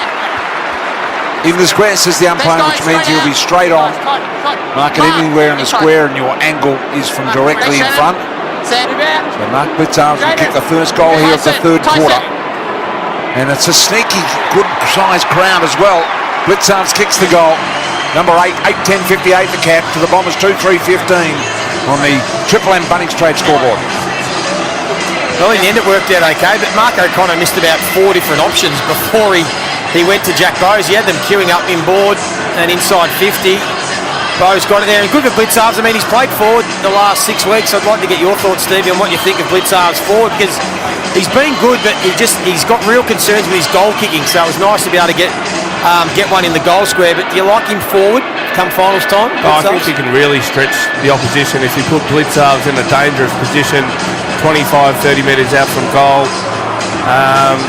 It just stretches the opposition to have to play 3 talls, which most teams don't have. Nat, Bob Jane Team Arts. The Cats have made their sub at half-time, so Jai Clark is into the game for Jack Henry, who's out with hamstring tightness. And in good news for the Bombers, Lamont Lual is on the bench and he looks ready to go. That's down there, Bob Jane Team Arts, as Durham bursts through the middle of GMHBA Stadium for McDonald's and Ream Hot Water. Triple M Rocks footy on the bounce to Perkins. O'Connor goes with him all the way to the boundary line and throws him over. Umpire calls for a ball up just before it goes out of bounds. Peter, Reese, here guys. How many now for Bailey Smith, Ash? Red Z lending. Yeah, Bailey Smith for Triple M Red Z. He is up to 20 disposals, 7 clearances. Ash got a few delay words that he uses these days when he takes a while to get there. Here's Bailey Smith, the man he speaks of. Kick up onto the wing here, marked by Blitzarves, taken away. Kick not ideal. He was loose and he didn't realise a good bounce favours Shield, though Bowes runs him down with a nice tackle, made him dispose of the ball immediately. O'Connor went and got the craps. That'll be the scraps. And gave it to Bose. Bose immediately plays on inside 50. Here go the Cats once again. Laverty. Intercept mark here. Centre half back for the Bombers. Wants to change direction. Not a bad decision as well. Angus Clark stands on the outer side wing. Little chip back inboard to McGrath and then a chip back out to the wing. Bombers maintaining possession. Yeah, not sure why they go wide when they've got the ball in the middle of the ground and the opportunity to test the Geelong defence. Just going slow, chipping it around has allowed Geelong to get back in their defensive 50s. Now they're going to have to bomb it away to them. It's Stevie J for Seabus Super. There is the bomb away from Clark. Stewart came in, unable to mark. 35 out from Essendon's goal. Little handball out for McMahon, who's got a couple. This time he snaps and he's got 3. He's the shining light tonight for Essendon, Liam McMahon. Nicely done. All 3 of their goals tonight. 3-3-21 to 8-10-58. Triple M Bunnings Trade scoreboard. He just made something out of nothing there. Tom Stewart flew across. Probably should have taken the intercept mark. So they got the ball to ground, and that's a really nice finish. He looks a likely type, McMahon. A couple of nice set shots, and on that occasion, able to pull the ball across the body. In general play. We all know the Bombers have had a lot of injuries this year. When you look at next year, Joey, I was just having a look at the Bombers pre-game today. Their ACLs go deep into next year, to the middle of next year, so they really won't be back. And I reckon at least 8 or 10 other players will not train before Christmas. So the injuries definitely affect this year, but they're going to affect next year as well. Yeah, they do. Yeah, it's going to be a tough slog for Essendon, I still feel. I think it's just, we've seen the gap between the top 9 teams. To try and jump up and even leapfrog some of them is going to be so hard, so I feel they're still a few years away of being in the bottom half of the ladder. Knockdown here to Bailey Smith. Sock off the ground for the Cats. Gresham meets the ball. There was Stewart, picked up by Durham, got the give and go back from Goldie. Durham on the left boot, little low sizzler ball. Gee, it was a good kick inside. May couldn't get it. Spills to right out the corner of his eye. Saw something he liked in Merritt. And Merritt marks 35 to 40 metres out, slight angle. Will go back for a SETI. He probably could have played on and kicked this ball from 25 metres out, but he decided to take the pressure on his shoulders, go back, take the time, and he'll come in from about 40 metres out. He does indeed, to the Geelong City end of the ground. Good looking ball as well, and he misses to the left. Ashley had a sparkling first quarter. Second quarter didn't seem to remember him touching it all that much. Merritt, was that just my imagination? No, he's spot on, BT. In the second quarter, just the 3 touches, 11 for the game in total, averaging 28 this year. Gee, sloppy kick in here. Stewart's made hard work of it. He's good enough to get back up to his feet and recover. And he kicks to half back, and Nevitt, who's back into the team tonight. Last AFL game was round 6. He's been solid. Bailey Smith wants to change direction. Stevie nods his head. Right call, Stevie. It's going to be 50 as well. Yeah, Essendon got back really quickly defensively, so they had the opportunity to move the ball off the line. It was a perfect kick to advantage from Bailey Smith. So the 50 metres will take Zach Guthrie to true centre half forward. Nevitt kicks to a crowded situation. And Mark Nevitt close, and Cameron do the tackling. He's done some nice things, Nevitt on the wing, playing that as that tall wingman that can push back and push forward and take a contested mark that we're starting to see more of. Good in the air tonight. Nevitt, little one here. To Myers around the corner, screwing back, hit the post. Made something hard look easy. And a minor score there, so 22 plays 59. That's a 37-point differential in favour of the Cats. Haven't really been worried all night. The Cats here, short ball in to Clark, who's been a find for them. Angus Clark, good player. Has he played every game this year, Ash, or not? Guthrie. Angus Clark, no, he hasn't. Just game number 11 this year, but I reckon he's probably played the last 11, BT. Guthrie goes high, Stanley over the back trying to mark. Goldstein was there as well.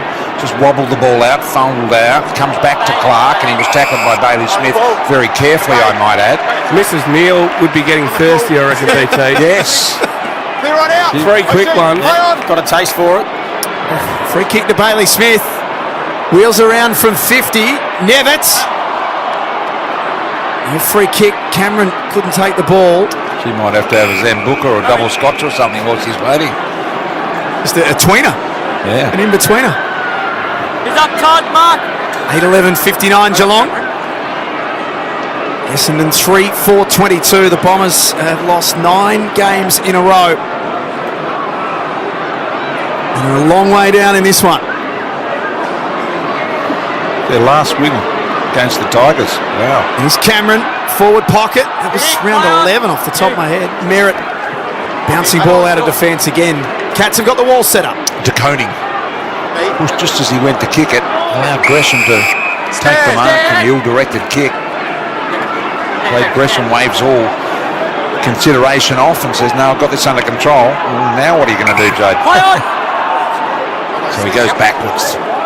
Do this a lot to Roberts. Roberts marks deep in defence. Little handball over the top to Redman. Redman likewise. Fumble there from Clark. They go backwards again, so they're trapped in their back 50 at the moment. Roberts was corralled magnificently by Manor, and he took the ball over the line out of bounds.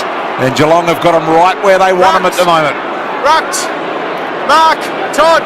Brad Scott just shaking his head in the Essendon coach's box. Well, that is his plan. It's how he coaches them to play. A lot of uncontested ball in the back half, a lot of sideways stuff, so occasionally it's going to get you in trouble. Saw it on the Harvey Norman replay. Holding. We saw that on the Harvey Norman replay too. The umpire came in from 60 metres away and found a hole. Brad Close free. That will go to Brad Close. Brad Close. Right now at Harvey Norman, get up to 20% off HP and Acer computers. And store and online. Don't miss these huge savings. Brad Close for his second. Gee, Harvey Norman replay didn't look a lot in that at all. Normally a good converter. Hey, it's another one that's hit the post. 8-12 for the night, Geelong. They could be a lot further ahead than what they are. Goalposts are high, aren't they, when you look at that one shaking? Very high and very straight. It's a marvellous feat of technology that they are the same width at the top as they are at the bottom. Here's the little one from opportunity there, and Clark, the sub, who's been activated. Geelong go forward again. The mark is taken here by Manor. So Manor's marked it well within his range, 35 metres out. Manor to line up for goal, number 9 for the Cats.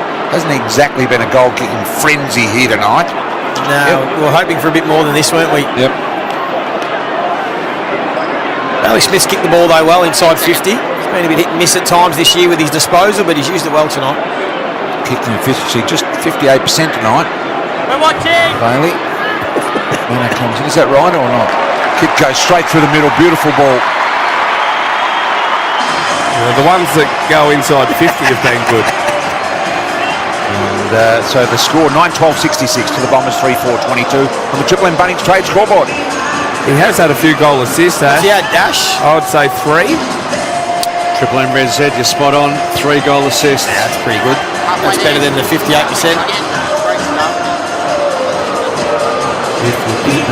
Leader's game player as well. He takes territory. Who makes the All-Australian team, Stevie, out of Max Holmes or Bailey Smith? I don't know if there's enough room for 2 of them in the All-Australian team. Well, if I was picking a player I wanted to play in a grand final for me tomorrow, I would go Max Holmes.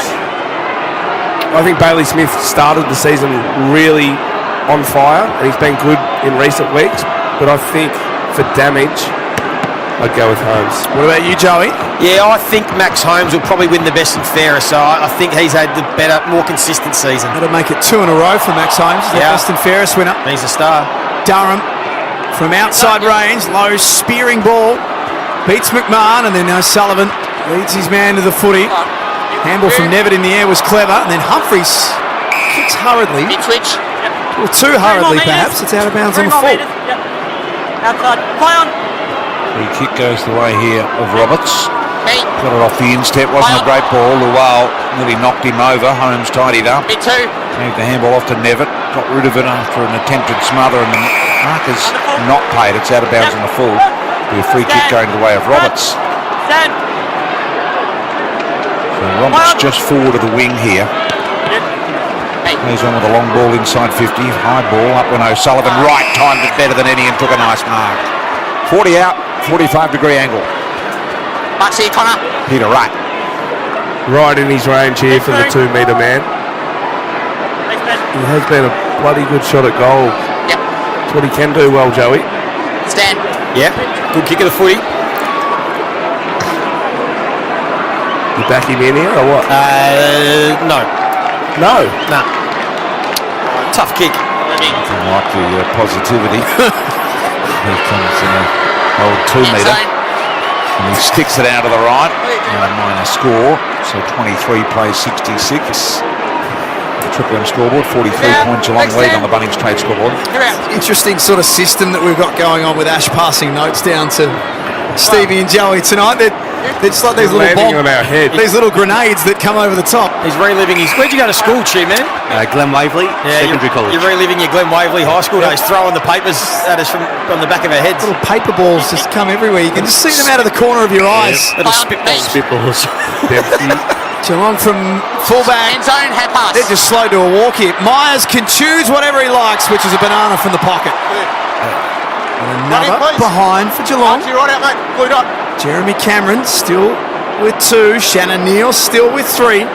But their lead is 44 points. Triple M Bunnings Trade scoreboard. So what does this work out? If he doesn't kick, I guess we don't know how many finals they're going to play, Jack, do we? But if he doesn't get too many tonight, what's he leaving? He's on 77 now. I think the conversation he might not get there. He's only on 80 with 2 rounds to go. He's only going to have one bad 2 game. finals, yeah. It's going to be too hard. I want to put this to you. If it comes to grand final day and he kicks the 100 on grand final day, are the AFL going to let people run onto the ground? They won't have a choice. They won't be able to stop it. Really? Nope. Yeah. It hasn't happened in the history of the game that I'm aware of. Unless, Ash, you can prove me wrong. Little knockdown here. Comes to the Cats. Handball tried to sneak it through. Bombers forward line will have a ball up now, or a free kick. It'll be a free kick going the Bombers' way in front of goal and to go to Merritt. It's never happened before in the history that it's happened in a grand final that I'm aware of where they have come on the ground. Well, I'll tell you, it'll happen for sure, BT, because I'll be the first one jumping the fence. It will happen. If it's in the grand final, everyone will run on. They've all got corporate bloody passes around their neck. Do you reckon they could be bothered? Merritt. I want you to think that through again. Merritt comes in and kicks the goal. He's got it. So 4-5-29 to Geelong 9-13-67. Bunnings Trade scoreboard. Cameron gets to the grand final. He kicks the 100th in a grand final.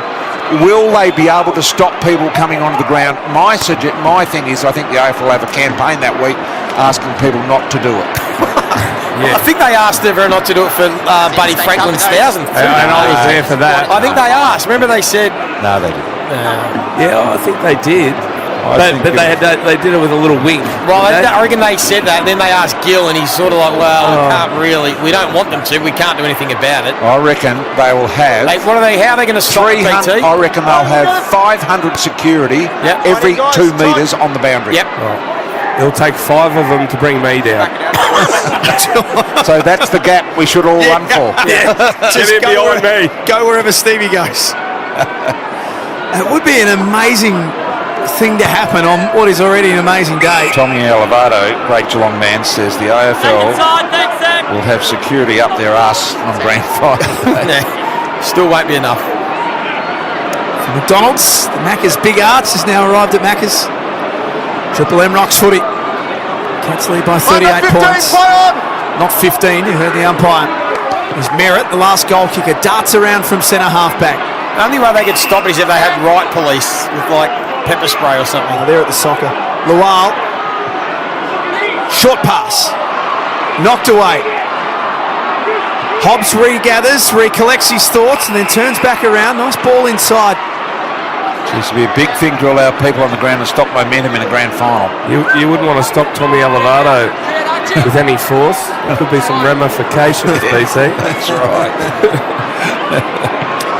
Roberts from 55 metres out pulls his kick to the top of the goal square. De Koning marks for the Cats, and they start to spread on the outer side. Goes out wide to Nevitt.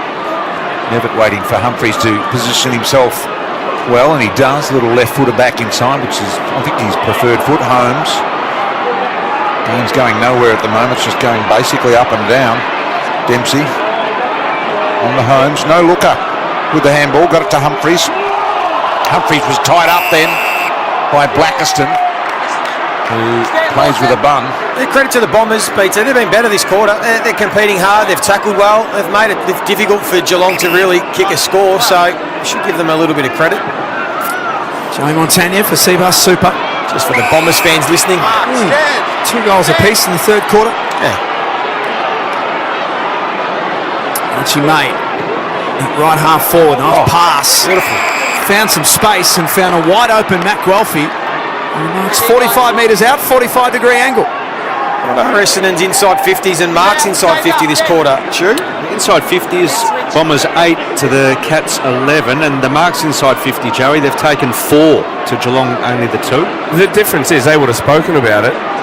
In the first half, we went over it time and time again. They were bombing the ball to 30 metres out, and Pax performing, playing into Geelong's hands. They've lowered the eyes in this third quarter. Didn't have a great day last weekend, Matt Guelphy. Only 3 disposals against the Swans. He gives it every chance. I think it's got enough on it. Well, Davey Roden. He doesn't go to the review. He backs himself in. Essendon lead the quarter. 9-13-67 the Cats. Bombers 5-5-35. Triple M Bunnings trade scoreboard. The reason why you've got to lower your eyes is because the Geelong defenders, they sort of take away the dangerous space. They do play a type of zone, sort of a soft zone inside their defensive 50. And when the high ball comes in, they're able to sort of block out for the most dangerous intercept player to come in and have an impact. But if you can dart the ball in low, you can catch them off guard, and you do have a little bit of separation. The kick's got to be low, hard, to the advantage of your player, like it was there to Guelphy. Geelong on the live ladder, sitting in second position by way of percentage as we speak. Goes back to the middle. 2 goals apiece in this quarter. 32-point Geelong lead. Shot off the ground by Gresham. Lands at Holmes. It wasn't a required journey, so the umpire called play on.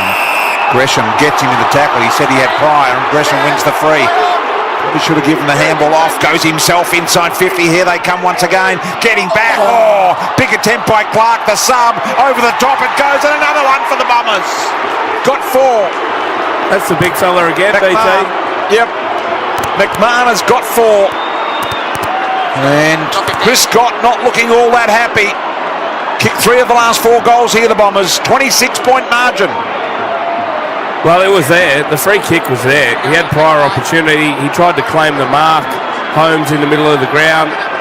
Umpire said play on. And he pinged him. And then they just bombed the ball inside 50, which is what I said they probably shouldn't do. But they were able to find a way to get that ball to ground.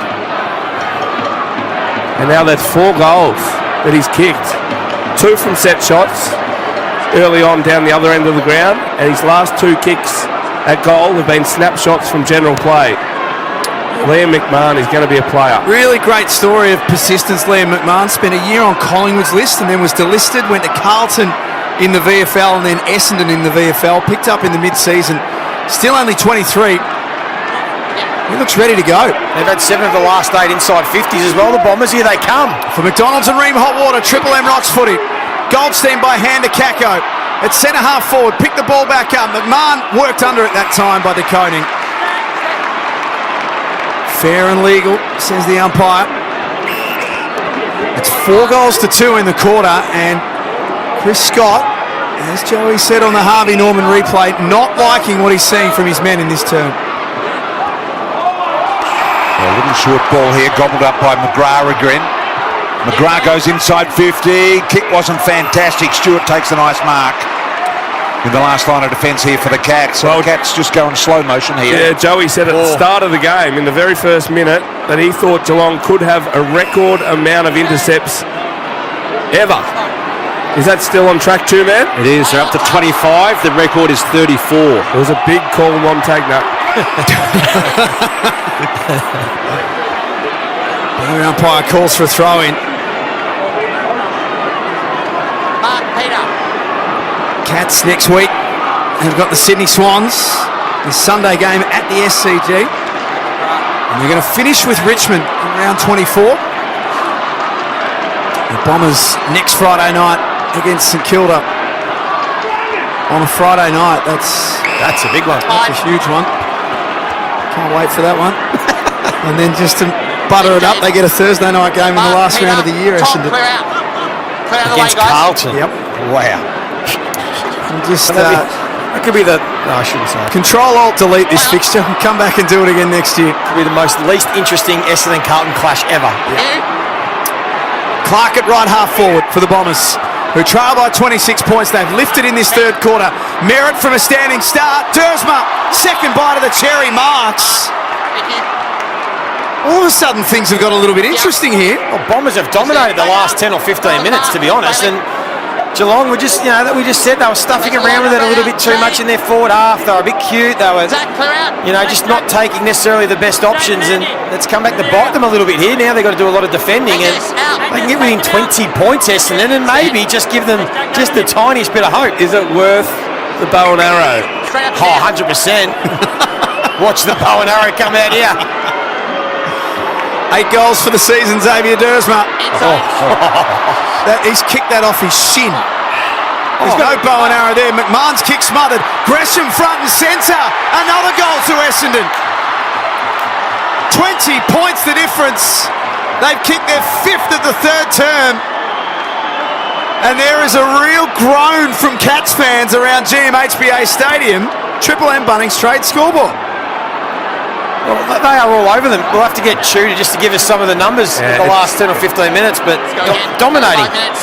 They're dominating through the middle of the ground. They've just made a move. They've just told Reece Stanley, you go forward.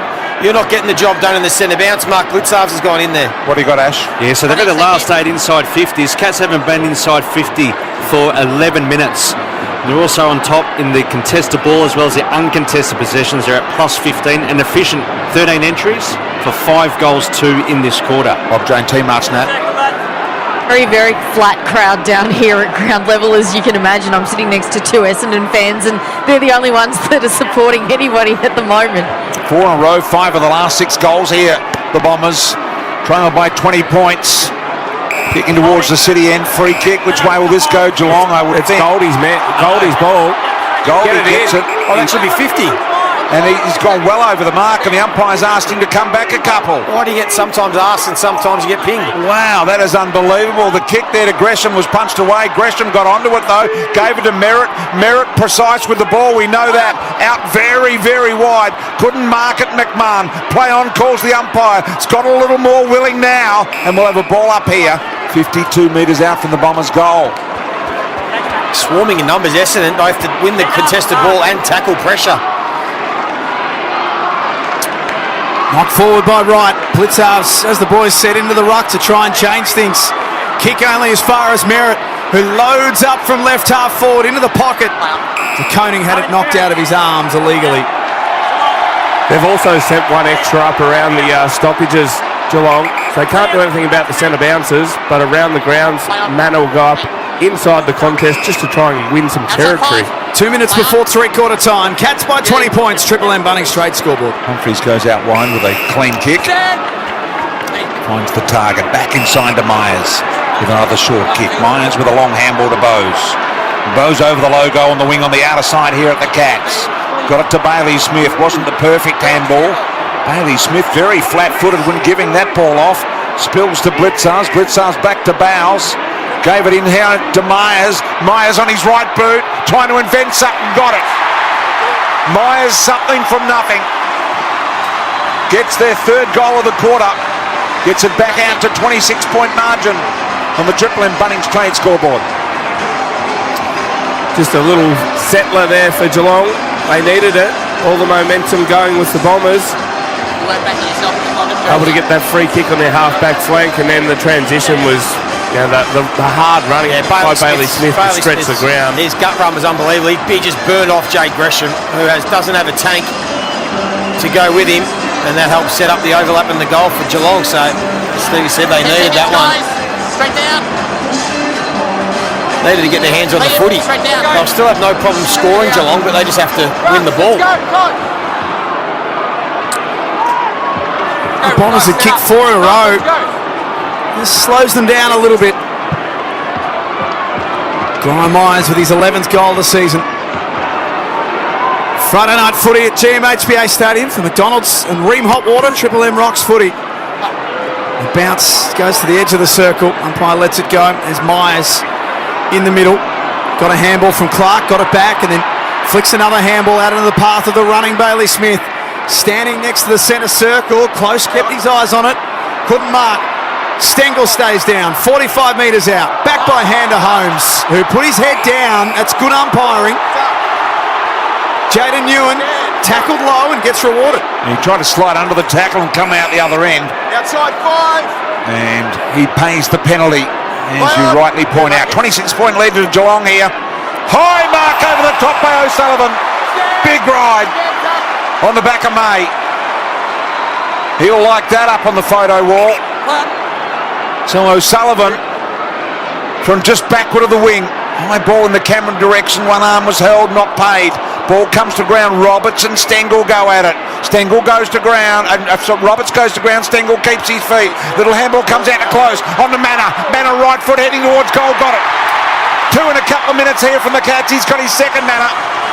32-point lead for Geelong as they go back into celebration mode once again on the Triple M Bunnings Trade scoreboard. Well, that mark was unbelievable on the wing. I reckon they'll be up there in contention. I know he had the perfect sit, but that helped generate the attack, and then they just sort of scrambled on the half-forward flank. Jeremy Cameron peeled off and gave one of the sharpest handballs you'll see for the season off. Close, off to Manor. Very good small forward. Done the business. Saw on the Harvey Norman replay that handball from Jeremy Cameron was amazing. Lightning fast.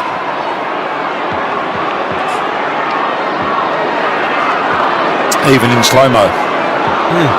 I'd like to see a replay of that O'Sullivan mark. That is going to be a contender, Stevie, I agree. Clock down to 14 seconds. Cats have got it back to a more manageable 32-point lead now. 2 quick ones in a row.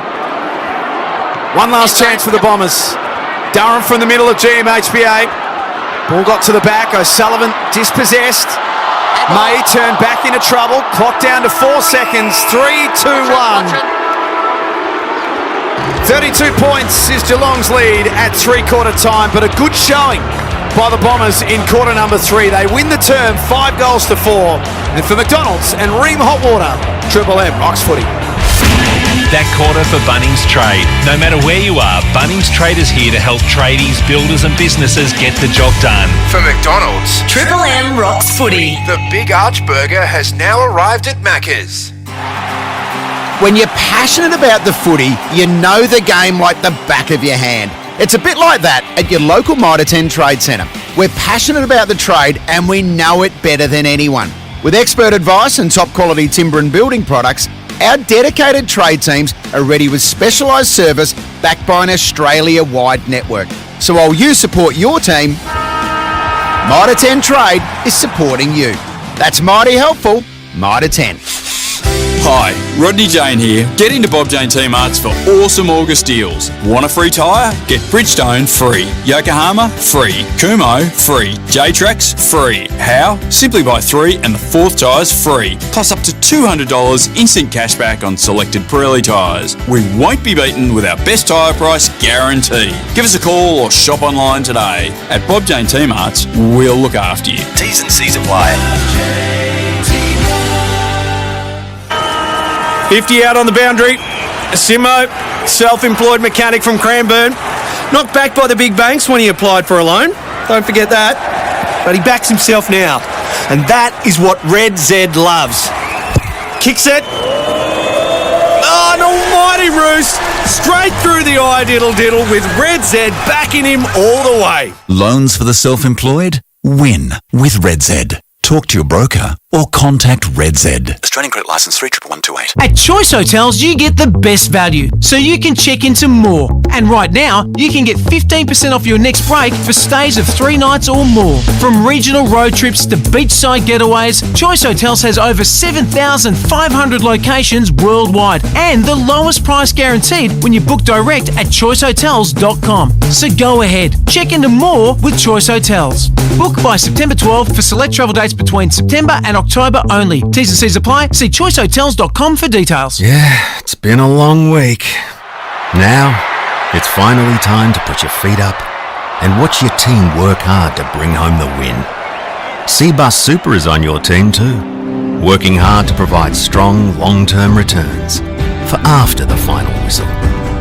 Seabus Super, making hard work pay off. Read the PDS and TND to decide if Seabus is right for you. Past performance is not a reliable indicator of future performance. When you're passionate about the footy, you know the game like the back of your hand. It's a bit like that at your local Mitre 10 Trade Centre. We're passionate about the trade and we know it better than anyone. With expert advice and top quality timber and building products, our dedicated trade teams are ready with specialised service backed by an Australia-wide network. So while you support your team, Mitre 10 Trade is supporting you. That's mighty helpful, Mitre 10. Hi, Rodney Jane here. Get into Bob Jane T-Marts for awesome August deals. Want a free tyre? Get Bridgestone free. Yokohama free. Kumo free. J-Trax free. How? Simply buy 3 and the 4th tyre's free. Plus up to $200 instant cashback on selected Pirelli tyres. We won't be beaten with our best tyre price guarantee. Give us a call or shop online today. At Bob Jane T-Marts, we'll look after you. T's and C's apply. Shut up! The footy's on Triple M! Triple M rocks footy. This quarter for Totally Workwear. Footy, work, rain or shine, you play to win. Conquer it all in game-changing workwear or uniforms from Totally Workwear. Love your work. So it was all set for Geelong to cruise to a comfortable victory here at GMHBA Stadium, but in the third quarter, the Bombers had other ideas. They kicked 5 goals to 4 and have got it back to 32 points the difference at three-quarter time. 11-13-79 Geelong. Essendon 7-5-47. Let's get down to the boundary for Bob Jane T-Marts, where Nat Unides is there. Jack, heading into the final term, the Bombers are yet to make their sub, so Jai Menzies is still sitting on the bench as we speak, but Dylan Shield did receive quite a bit of treatment towards the end of that third term and did look a little bit proppy, so just watch this space, obviously expecting them to pull the trigger pretty early in this fourth term. As for the Cats, they made their change at half-time. Their injury concern is Jack Henry. He was subbed out of the game with hamstring tightness. Just waiting to hear exactly how severe the Cats do think that is, but Jai Clark has come into the game for him. Yeah, that'll be a hamstring nick. Every time we've heard someone come off with a calf tightness, hamstring tightness, it basically means they've done a little hammy, which is a blow for Jack Henry. He's an important player. I think the back line works better when he's out there with Tom Stewart and Zach Guthrie working together. We saw when he wasn't out there, it was a little bit disorganised, so hopefully for his sake it is just a little one, and maybe he misses the last couple of home and away games and he's back for the first final because he's important, Jack Henry, although he wasn't having his best game tonight. Ash Chua for Red Z Lending. What do the third quarter numbers tell us, Ash? So the Cats allowed Essendon to have 17 inside 50s that quarter. They won the inside 50 count 17-14. They also won the quarter by 5 points. Merritt had 10 touches in that term and the Major Durham with 9, but McMahon, he's the number 1 rated player on the ground. 10 disposals, 4 goals won, and the Cats are up to 26 intercept marks. Cats announcing at three-quarter time a new membership, 91,000. Pretty good, isn't it? That's massive. Yep, it's a massive number. They just continue to be successful. They continue to be relevant. Yep, and they continue to build from the middle. They're not prepared to do what West Coast and perhaps Richmond are doing, that is go all the way to bottom. Look at top picks. They're a little bit like Collingwood. They believe in building from the middle up, and so they're rarely out of contention for the finals, aren't they? It's been very consistent, and they're every chance to go all the way this year. they just keep saying we want to give our members a chance to come along and watch us at the business end of the season. Underway, final quarter. Cam Jones gets us underway immediately. Atkins kicks it up towards the 50 in Manor. And his opponent Pryor went to ground. Manor kept his feet originally. Now it spills to old 2-metre Peter. He got the handball off. Roberts, a bit of a fumble. Difficult one to control. Went back and got it to Big Peter right again. And it was gobbled up there, and we'll have a ball up. Big fourth quarter, I reckon, here for the Cats. I reckon Chris Scott would have given them a sharpen up at three-quarter time. Disappointed with the effort. I expect them to pile on 9 goals in this last quarter. Ash, their fourth quarter numbers in a moment, the Cats, when you get a chance, because they are really, really good. Before that, though, Nat for Bob Jane team arts. The Bombers have made their sub just now. Lamont Lual is out of the game. We know he had that very heavy fall earlier in the match, did come on and play, but he has been subbed out. Jai Menzies into the game. Yeah, so they've won 14 from 20. They're plus 260 points in terms of differential. That would be the best in the comp, I'd imagine. Spot on, Jack. Yeah, by a mile. They're finishing so well this year. They'll need it tonight. High ball, Clark, the sub. Couldn't mark Kako, Roves, and has Dylan Shield inside the centre square. Dylan Shield was going to play on. Bose closed him down on the man on the mark, and Shield ignores all, but now goes to Guelphy on the lead. Probably not the best decision, given there were 3 Geelong players got there to almost consume the footy. Bose goes in hard, comes out here on this occasion to Clark, the sub, and he's been upended. We'll have a ball up 65 metres out from Essendon's goal. Essendon ruck. Essendon Players stand in. No Essendon ruck. No Essendon ruck. No Essendon ruck, so Blitzarves grabs it. It's a setup that when they don't get the other ruckman there, and everyone knows that Blitzarves is going to take it, they all just wait for him to grab it and tackle. I don't see there's any advantage at all. It's happening again. No Essendon ruck again, so they should. Yeah, but don't grab it out of the ruck if you know what to plan. Tap it to your teammate. Hit it out wide. Yeah. Good point, Stevie. Forgotten about that. Manor just goes to ground, and just Stevie covering off the basic things. They're going to change that this year for the AFLW. They've said that once you nominate, it doesn't matter whether you're there or not, they're just going to throw it up. So I reckon this is a bit of a precursor for what will come next year. What should be happening in the men's game. Dylan Shield from right next to the interchange bench. Good mark by Zach Guthrie. Runner up in last year's best and fairest. He's put together another really good season. Cats lead by 32 points. Triple M Totally Workwear scoreboard. O'Connor shares with O'Sullivan, and then back to O'Connor. Kicks to an outnumber. Laverty's had a pretty good night, and he marks that one. He does. Little chiseler back inside. In fact, a floater. Stayed in the air. Holmesdale bring it down. Shield was really quick on the ground. Gave it to Roberts. Roberts spins around on the left boot. Very, very high ball, and his teammate got absolutely crunched. And will get the free. That's the rough play free kick that goes to May for me. I'm not sure there was any actual free there. Umpire might say fun on contact or something. But May has it. Man on the mark, shot on the 50. And May doesn't go for it. Tries to put it in the path of McMahon. Plenty of Geelong players around. Darren knocks it clear. Went and got it here. O'Mullen. And he's near the boundary on the ball up. You're right though, VT. Sometimes the umpires do pay free kicks for just being too rough. There's actually no reason for the free kick. They just sometimes blow the whistle. Which, even just that sentence, Joey, is ridiculous. No, it is. It's just stupid. Even sometimes when a player runs and carries and then handballs and runs into a player, they pay a free kick for downfield. I'm not sure what the free kick is. Because of the way it looks. Yeah. 32 points is Geelong's advantage. Everyone gets a ribbon, Joey. Quarter's been going 4 minutes. We haven't had a goal yet. Jeremy Cameron, just the 2 this evening. They both came in the second quarter. Didn't get much of a look at it in the third. Durham off to McGrath. Bombers with the first of the fourth quarter. They keep themselves alive. Chris Scott stands up in the Geelong coach's box, and he's not happy with what he's seeing. 32 points becomes 26. Triple M Totally Workwear scoreboard. Well, the morale is extremely high. I don't know how many goals Andrew McGrath's kicked of recent times, but first of the season. That's why they got around him. Big goal. Great stoppage goal. That was well worked. Well done. Yeah. Sammy Durham to come through that stoppage, flick out the handball. And I reckon Chris Scott's filthy because he would have spoken about their defence, Geelong's defence at three-quarter time, how easily they were able to give up scores and marks and opportunities, and that's just too easy. You shouldn't be giving up goals in your defensive 50 stoppage like that. 26-point lead, Ash. What's this doing for percentage for Geelong? Any damage? Not really, BT. They still clearly have the second best percentage in the comp. Still, though, 4% behind the Adelaide Crows, 15% ahead of their nearest rival, which is the Gold Coast Suns.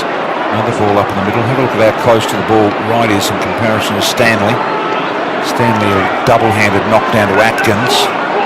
Ripped away in the middle by Holmes. Ends up with Stanley. Stanley running forward. Neat ball. Neil takes the mark on the lead. Now, man on the mark's got to go back a couple. He went back one. He's got to go back three, umpire. They don't pull him back. It really shits me. Just get away with it all the time. He's pointed to the goals. Mum needs a shot. Yep, she's tequila-less. She's sober. For she's sobered up. She could drive. She had three, and she was tiddly. And this for a fourth tequila for Mum Neil. High ball, and Wright punches it through. So she had it to her mouth, and she's had to put it back in the bottle. Oh, Shannon. 80 plays 53.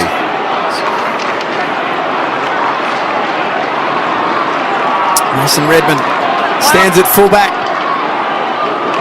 Needs a few extra metres and then kicks to the commentary side. That's a strong grab. Sam Durham, I know he's one of your favourites, Joe. He's had a pretty good night tonight. Yeah, he's been solid. Yeah, he's a great player to watch. Leads the way. Shield wraps around from the wing. Long and direct.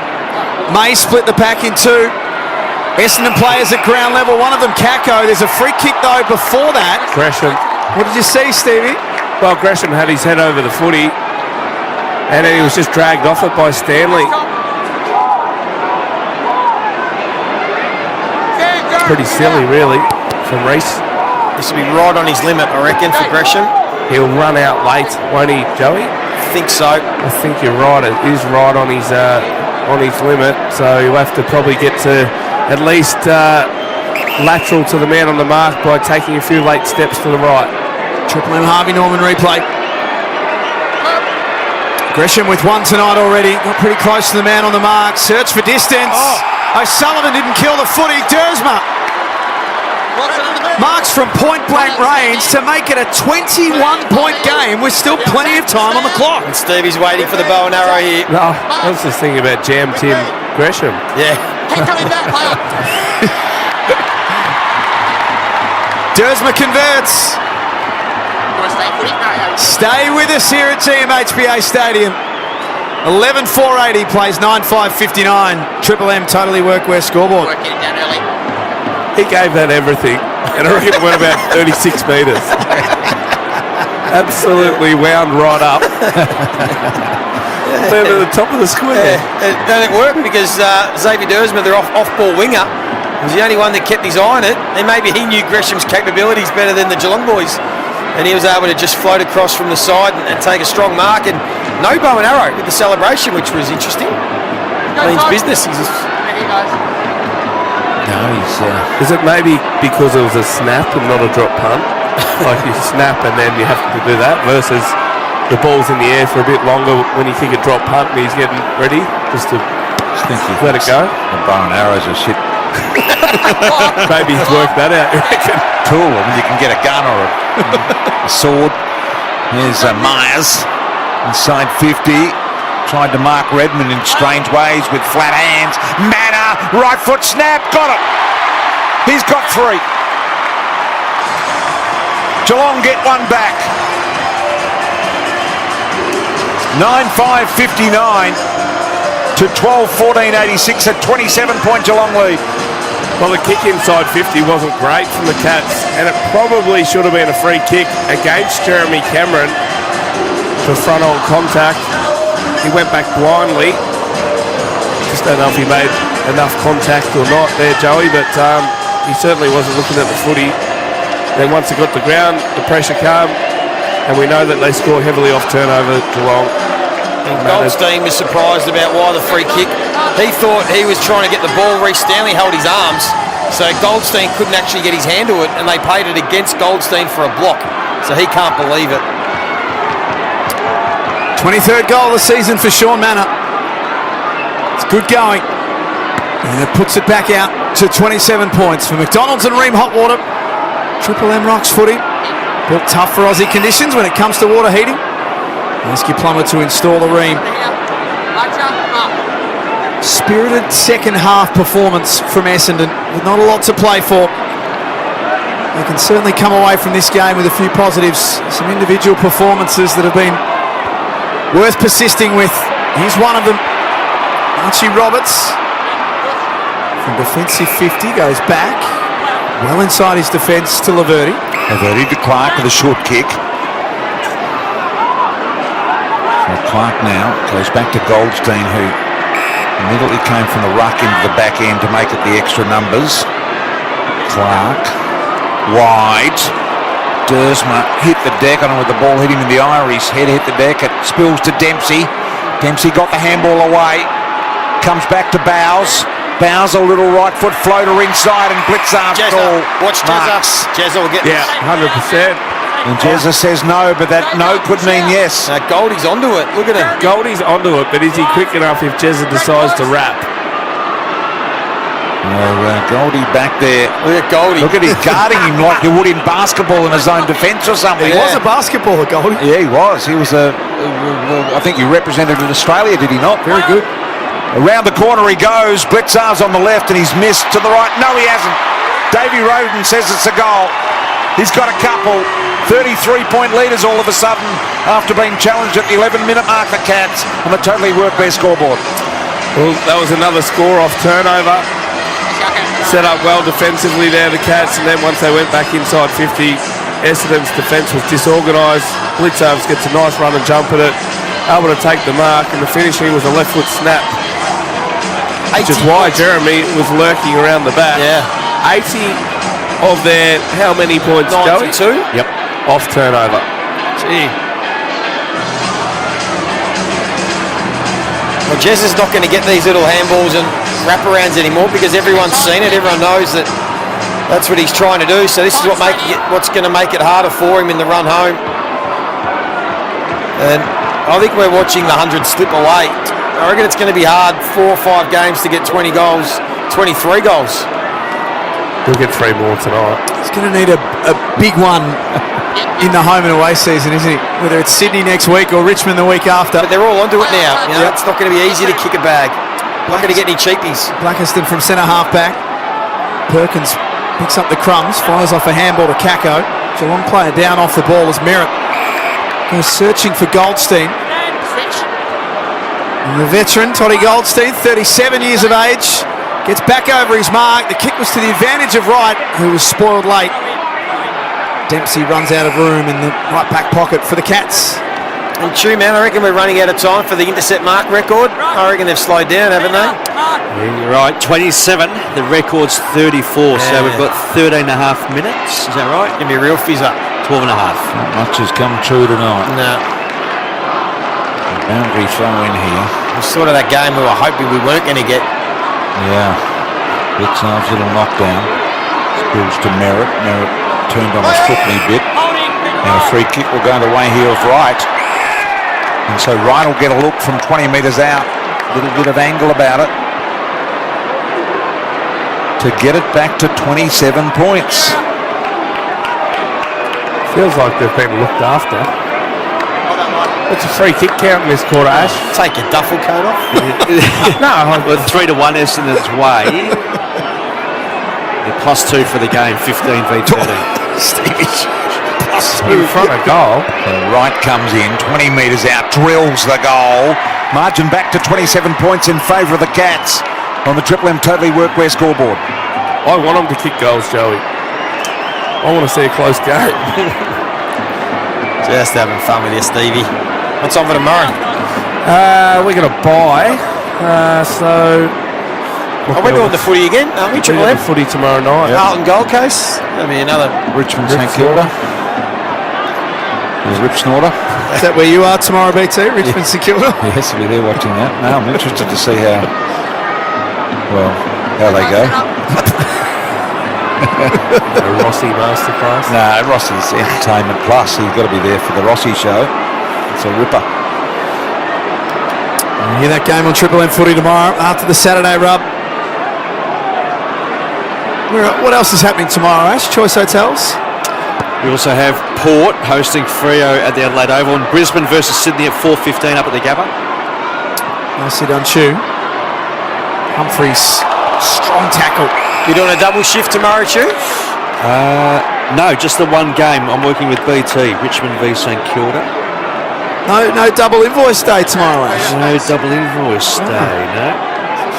Yeah, I know you've been backtracking as how many games you've done as a statistician. Have you got anywhere near the number yet, Ash?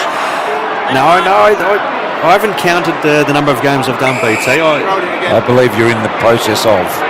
Am I? Yeah. Are you doing an audit? I asked BT a question in terms of on TV or radio, who has he worked with the most throughout his media career? And what was the answer? Ash? You think Ash might be the answer? I reckon it's myself, John. Jay Creston got pushed into the front row. BT was taken aback. More than JB. You reckon you've done more with Ash than JB? I put up 4 or 5 greats, and Ash said no, me. Quantity v quality in this instance, Joey. Sick of writing invoices, Ash. So free kick goes to Merritt here at half 40. Plays on immediately. Long deep ball. Hobbs is there. They fly. No winner in the air. Another free kick here. It'll go Geelong's way. Bose gets it. Crowd the Bronxies. Goes out wide to Guthrie. And Guthrie marks it half back. Geelong by 27. Triple M Totally Workwear scoreboard. Footy work, rain or shine, you play to win, conquer it in a game-changing workwear uniforms from Totally Workwear. Love your work.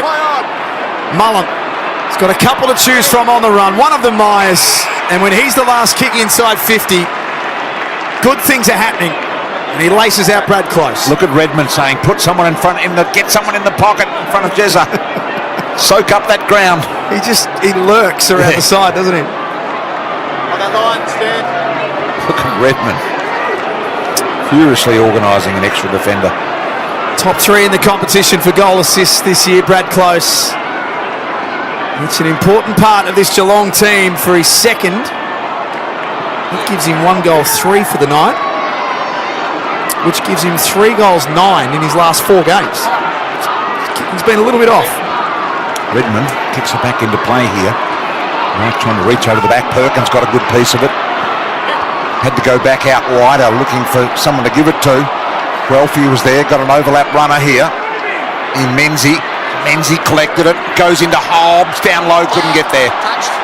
And over the line and out of bounds, it goes deep inside the Bomber attack zone here.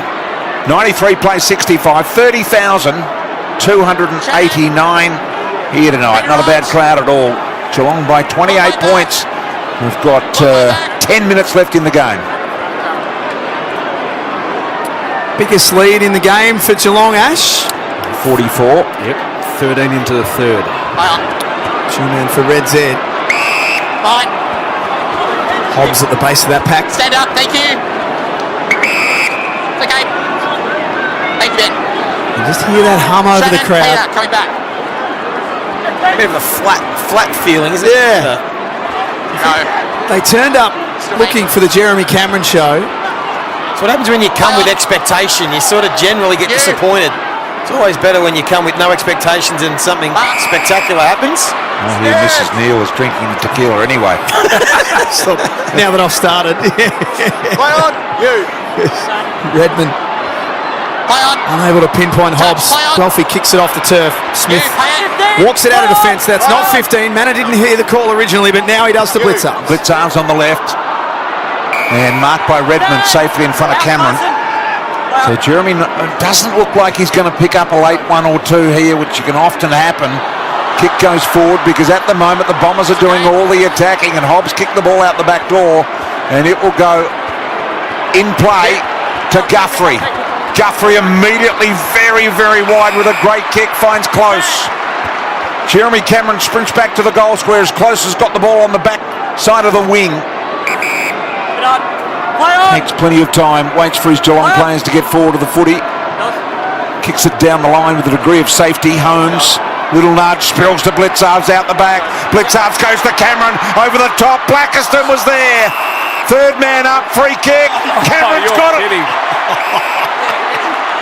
That was not there, BT. Cameron has got it now. Blackiston's was clean as far as I'm concerned. Did Redmond do something? No, Jezza jumped into him. Oh, no! First decision of the season. Absolutely. And 50. Talk about give it to him on a platter. His third goal. That is not a good decision at all. There was literally no contact between the two Essendon defenders as Cameron kicks his third. And Geelong scoot away to 34-point leaders on the Triple M Totally Workwear scoreboard. How often do the umpires give 50s when generally they're in the wrong and a player lets them know and then they pay a 50, so they make it a double whammy? Now, Jezza will take it. He'll take it any way he can. They've done a pretty good job on him. They actually have. They've been pretty strong down there, Essendon, considering the amount of ball and the opportunities that were coming down earlier in the game. But maybe with 8 minutes to go, they can cash in and kick 2 or 3 more. Maybe just 2 more, Stevie. I've got the votes, Joey. You're doing the votes? Who would you have? Connor O'Sullivan, Bailey Smith. O'Sullivan had a couple kicked on him. Smith and Holmes again have probably been 2 of the best. Tom Stewart's been good. That's another one of those free kicks, BT, paid on how it looks as opposed to what actually happened in the contest. I agree. It's got to get away from interpreting the game that way. From McDonald's and Ream Hot Water, Triple M Rocks footy. Jai Clark, the late in tonight, Jack Martin managed. Came on as the sub after half-time. Blitzarves couldn't mark. Manna, always smart, knows where it's going, and then links up with Jeremy Cameron. He's got the footy in his hands, 3 steps in from the boundary, 52 metres out from goal. Why not? Well, this is one that he will have to wheel out just to get that extra distance, which he doesn't do that well normally. 3 for the night. He loads up. And this is to the near side. 3 goals, 3 tonight for Jeremy Cameron. He is looking good for 4, I've got to say, isn't he? He'll get another one, yeah. He'll get some more chances late. We've still got 7.5 minutes of footy left here. Laverty goes down the line with a drilling ball, finds an opportunity here with Menzie. Straight out, Ollie. Menzie right up against the boundary line near the interchange here. Kicks it down the line, poor kick. Marker's taken in the end by the sub in Clark, Jai Clark. Plays on with a little chip over the top to Dempsey. Dempsey marks. Thought about the short one on the boundary to Holmes. And something a bit more than that. Goes long and deep. Here comes Cameron, surveying the situation. Big leap in front, couldn't get there, went a little early, misjudged it, over the line out of bounds. We'll throw it in deep in the Geelong attack zone. Rucks! So we look at Brian Myers on the Harvey Norman. What's his night look like, Ash? Had a pretty good night, Jack. He's had 22 disposals, throwing 11 score involvements, 1 goal, 450 metres gained. Been outstanding for Geelong. His last month in particular, superb. That All-Australian small forward, half forward spot, Joey. What does that? What does that look like, or is that really unclear at this stage? I think they'll put some of the mids half forward because you've got to get them in. So like a Bontempelli or Dawson that have played forward. I think Cosy Pickett's the one for me that should make it as that half small forward. He's to average 20 disposals and 2 goals. Not many players do that in a season. Holmes long and direct. Cameron got a nice little shepherd too. This should be number 4, and we've still got 6 minutes left after this kick.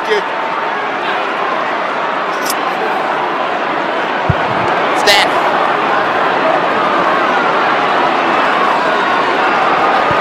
Couple of steps. Puts it straight over the hat. Geelong cracked the ton again. 15-6, 106. to Essendon 10-5-65. Triple M, totally workwear scoreboard. Well, last week we watched him against Port Adelaide. I reckon it was the worst 6-goal game I've ever seen. The boys looked after him. If he ends up with 6 tonight, like, he hasn't looked all that threatening. Apart from the early on in that first quarter, he was absolutely humming around and just couldn't get his hands on the footy. We spoke about it. Said he likes to cash in late in games when he gets a chance. He's kicked the last 2 of the game. Goals 3 and 4. There's one more in him. We have got 5 minutes and 48 seconds left. Let's see what happens here. Back to the middle we go. Off the back door, Goldstein got it to Merritt, picked up by Stanley. Stanley, a neat little chipping ball to Bowes. Bowes inside to Holmes. Holmes going. The lead offered by Blitzarf. Ignored. Go to Cameron one-on-one. He and Redmond go at it. Ball close to the boundary. Goes over the line, out of bounds. We'll throw it in. And Redmond not happy with recent decisions, I suspect.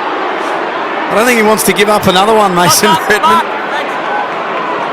He's not left Jeremy Cameron's side. You wonder when you see them defend like this, why don't they defend their normal forwards like this and make it this hard? Like, why are they doing it for Jeremy Cameron and not their other defenders, like other forwards they play on? He's being almost double teamed at this stoppage, Cameron.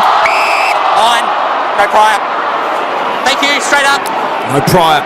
Really is a basketball style defence that's being played on him, isn't it?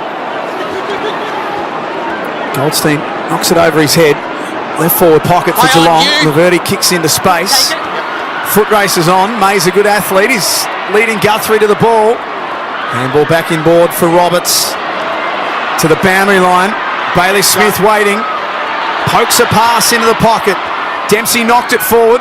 Still in play. Blackiston's a left footer. Again, just hoiks it around the corner with no real intended target. Atkins gathers, looks up, has a pot shot. And he misses. Straight out, Ollie. Thanks, Brad. Everyone is holding their collective breaths here. It's goal number 74 or something. It's no big deal, but it's the continuation, isn't it? Ouch, Archie, ouch. Just needs to keep compiling them. Back 5 metres. Redmond Get in. Lay on. to kick it back in. We've now got 4 minutes and 47 seconds. Geelong by 42 points. All out very wide. It's coming back inside their 50. Stewart with the handball. No, it's not. Gobbled up by McGrath. Little chip kick out wide to McMahon. And he takes the mark. Got a little bit of a clobber around the side of the bonce by De Koning. And he'll take the mark at half back. Wasn't quite Rick Kennedy style, was it? No, it wasn't. Oh, a big jump from right. Clear. He's got a couple of spares inside 50. Chose with a short option. Holmes for the Cats has been prolific. Humphreys against the boundary line. Stengel got to the front spot, was knocked away late by Redmond. Clock down to 4 minutes and 3 seconds. Rucks. Geelong's 15-17, 107. Leading the Bombers 10-5-65. Triple M, totally workwear scoreboard. Rolling right in front of the interchange area here. Geelong by 42 points. Have been challenged at various stages by the Bombers, but never got closer than the early 20s. Goldstein, little one. Dersma went without it. Picked up by Manor. Dempsey. Blitzarves will be on his left boot. Snaps it around the corner. Cameron was there. Laverty on him now and goes out of bounds on the full. Cameron not happy. Not much that could have been done about that. And the free kick goes the way here of the Bombers in the back pocket. Tell you what, this young Jaden Nguyen's done a pretty good job on Tyson Stengel. For a second or third gamer to play on an All-Australian small forward, he's done well. His first 2 weeks, Joe, he's had Tom Papley and Tyson Stengel and hasn't looked bothered or overawed by any of that. Free kick for Jezza. If Irene from home and away is watching, she'd be impressed with the acting from Jeremy Cameron just then. He just threw himself at the footy. That belongs in Summer Bay. Irene loves the Sydney Swans. She won the Logie. That's the gold Logie last week. Did you know that when you said it? But she loves her footy as well. Irene. Been a long time coming. It's great to see her win it. I met her and I said, "Hi, Irene." She goes, "Oh, it's Lynn, but you know." Cameron for 5. I'm glad that you were happy for her, Joey. I'm sure that meant a lot to her. Hard to win Logies, I guess. Geez, do they love it when they go there and get a Logie. How did you go at the Logies, BT? Good night? Just interested onlooker. How was the night? How was the after party? Did you settle in? No, I went to bed. No Richmond disco. Chill. Gresham with the tackler, straight into the cot, watch the F1s, bang going around. A lot of fish in that pond. Oh, it's just great to watch them misbehave. The toilets is always the best view. It's just mind-boggling. What's going on in there, Redmond? A little one along the ground here. They're going to come forward again, the Cats, or are they? No. Roberts takes it over the line, out of bounds, kept alive. Boundary umpire says we'll throw it in. Free kick, in fact, will go the way here of Roberts at half-back. So 2 minutes and 13 seconds remaining in this game. Geelong by 43. And Jeremy Cameron is the reason we're all hanging on. He's got 4. To go with 3 behinds, could have easily had 6 for the night. What does that give him for the season, Ash, Jeremy Cameron? 79, which is a career high for him. It's a great achievement for him with more to come. 2 games left in the home and away season, and then minimum 2 finals, probably 3, maybe 4. 4 goals 4 now, actually, for the night. For Jezza, is that right? Yep. 4 goals 4. I saw on the Harvey Norman replay, Archer May has got his lower leg iced up, BT. He grabbed the back of his leg and there was no one within 15 metres of him. No, That's never a good he was sign. 100 metres off the ball. Yeah. High contact, Geelong. Advantage. Manor rips it away. Cameron marks again. 40 out directly, 45 out directly in front. Distance not a problem. 1:30 remaining. He's got 4. Go round to. They are feeding him, but it's not obvious. It's genuine forward attack on footy, isn't it? So Jeremy Cameron here for goal number 5. Kick on the way, looks good. No, offline again. Another miss for Jeremy Cameron. 45-point lead here now for the Cats. 4 goals 4. 4 goals 5. 4 goals 5, I should say. Thank you, Ash. How many had he kicked in the last 4 weeks leading into this? What did you say? 22-3. Previous 3 games. Until you said it, Stevie. As soon as you mentioned it, you mozzed him. You don't do that. Play on. Last minute at GMHBA Stadium. It's going to be 10 losses in a row for the Bombers, unfortunately. And for the Cats, this will be 4 wins in a row with 2 very winnable ones to finish off the home and away season. They will be cherry ripe come September. And O'Connor is wrapped up on the outer side wing. How many intercept marks did they end up with, Chew, the Cats? Joey, 28. So the record was 34 by the Eagles. Ball up here on centre wing. Manor keeps it alive. Bailey Smith. How many's he had tonight, Ash? Bailey Smith for Red ZBT. 31 touches, 739 metres gained. Another boundary throw in here on the wing. That Hulk Hogan had his funeral today in the US. Saw that. I think that might have been a dress-up Hulk Hogan, was it, or not? Bailey Smith, I reckon, in 50 years' time. Yeah, there he is. It's got Willie Nelson. Bailey Smith's dad. So that got a little messed up there. I'm not sure who it is. Bit of knockdown. 44 points. This one fizzling out now, as it doesn't look like we're going to get another opportunity for Cameron with the ball almost at half-back here. For the Cats, it'll soccer off the ground. Inside 50 for the Bombers. Stewart's there. So it's going to be Geelong winning by 44 points over the Bombers. 15-19, 109 to the Bombers. 10-5, 65.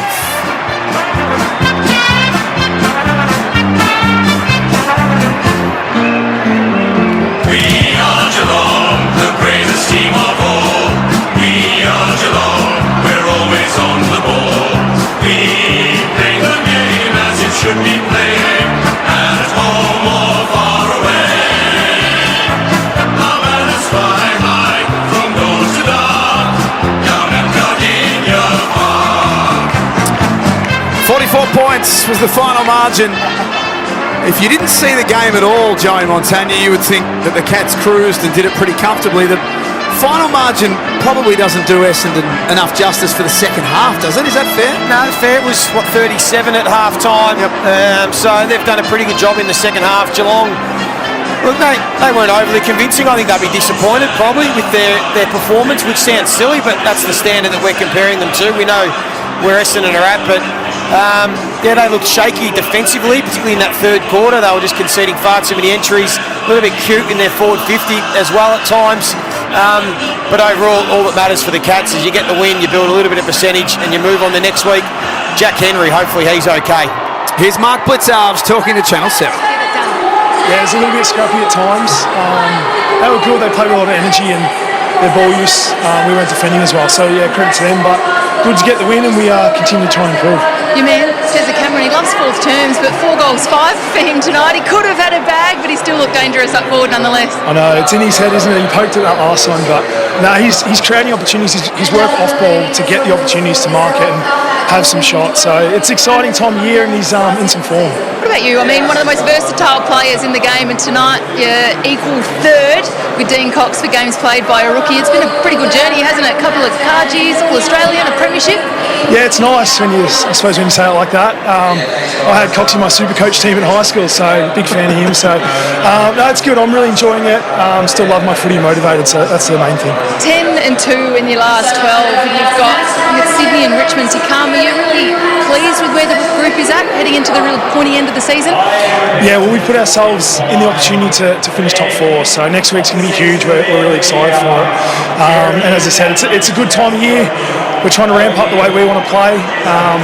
And then, let's get to the point end of the season. But big game next week. We're going to have a chat to Connor O'Sullivan in just a moment, but that was a fair hanger, wasn't it? Mate, he's a weapon. He's going so well. Really eager to learn. He loves taking some hangers, so there'll be plenty more in the future. Go and soak this up. Well done. Get him for you. Thank you. Abby Holmes talking to Mark Blitzarves, courtesy of Channel 7. Geelong winners tonight by 44 points. We're back with the Amy review on the other side of this. From McDonald's and Ream Hot Water, Triple M rocks footy.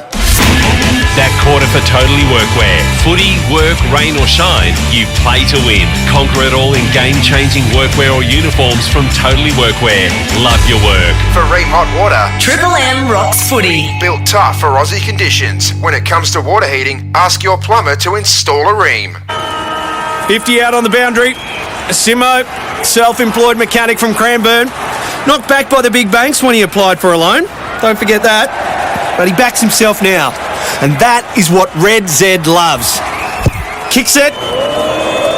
Oh, an almighty roost. Straight through the eye diddle with Red Z backing him all the way. Loans for the self-employed? Win with RedZ. Talk to your broker or contact RedZ. Australian Credit Licence 311128. At Choice Hotels, you get the best value, so you can check into more. And right now, you can get 15% off your next break for stays of 3 nights or more. From regional road trips to beachside getaways, Choice Hotels has over 7,500 locations worldwide and the lowest price guaranteed when you book direct at choicehotels.com. So go ahead, check into more with Choice Hotels. Book by September 12th for select travel dates between September and October only. T's and C's apply. See choicehotels.com for details. Yeah, it's been a long week.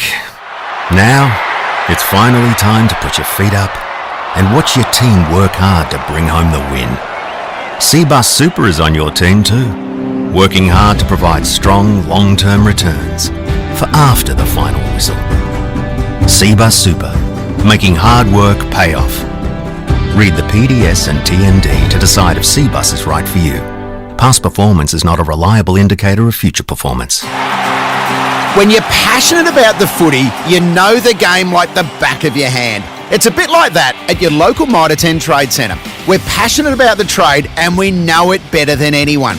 With expert advice and top quality timber and building products, our dedicated trade teams are ready with specialised service backed by an Australia-wide network. So while you support your team, Mitre 10 Trade is supporting you. That's mighty helpful, Mitre 10. Hi, Rodney Jane here. Get into Bob Jane T-Marts for awesome August deals. Want a free tyre? Get Bridgestone free. Yokohama free. Kumho free. J-Trax free. How? Simply buy 3 and the 4th tyre's free. Plus up to $200 instant cashback on selected Pirelli tyres. We won't be beaten with our best tyre price guarantee. Give us a call or shop online today. At Bob Jane T-Marts, we'll look after you. T's and C's apply. 50 out on the boundary. Simo, self-employed mechanic from Cranbourne. Knocked back by the big banks when he applied for a loan. Don't forget that. But he backs himself now. And that is what Red Z loves. Kick set. Oh, an almighty roost. Straight through the eye diddle with Red Z backing him all the way. Loans for the self-employed? Win with Red Z. Talk to your broker or contact Red Z. Australian Credit Licence 311128. At Choice Hotels, you get the best value, so you can check into more. And right now, you can get 15% off your next break for stays of 3 nights or more. From regional road trips to beachside getaways, Choice Hotels has over 7,500 locations worldwide and the lowest price guaranteed when you book direct at choicehotels.com. So go ahead, check into more with Choice Hotels. Book by September 12 for select travel dates between September and October only. T's and C's apply. See choicehotels.com for details. Shut up! The footy's on Triple M! Triple M rocks footy. The Triple M footy review for Amy. When clangers happen, it's lucky you're with Amy. Geelong go to second on the live ladder and a nice little percentage boost as well. Winners tonight at GMHBA Stadium, 15-19, 109 to 10-5-65. It's the Triple M Amy review. Some quick numbers from you, Ash Chua, Red Z Lending. Well, scores from turnovers for the Cats. 95 out of their 109 points had come from turnovers. So that's 87%. The league average is 55. They picked up 28 intercept marks in the end. PB is 34 by the Eagles back in the year 2000. And Bailey Smith, number 1 rated player, 31 disposals, 9 clearances, 738 metres gained. So another win for the Cats. That's 4 in a row. And as we said right throughout the night, they are well placed for September. Let's get down into the Geelong rooms for the Triple M Amy review as the Cats make their way in. Nat Yadidi, Vijay. Jack, we've just seen Brian Myers just sprint off the ground. They wanted him to lead them down the race because he did play 150 games tonight for the Cats in their 44-point win over the Bombers. You can hear that the team has just entered the rooms. We've got some fans here applauding the players after another big win, 4 in a row for the Cats. They go to second on the table and they are looking very, very good heading into September. Just the 2 more games to play. This is their last game here at Geelong for the season, or at least we think, assuming there aren't any finals here at Cardinia Park. So it's the last time that some of these fans will get to see them in action. But of course, it was a great win for them and they'd be very, very pleased with that. Let's have a listen to the song. We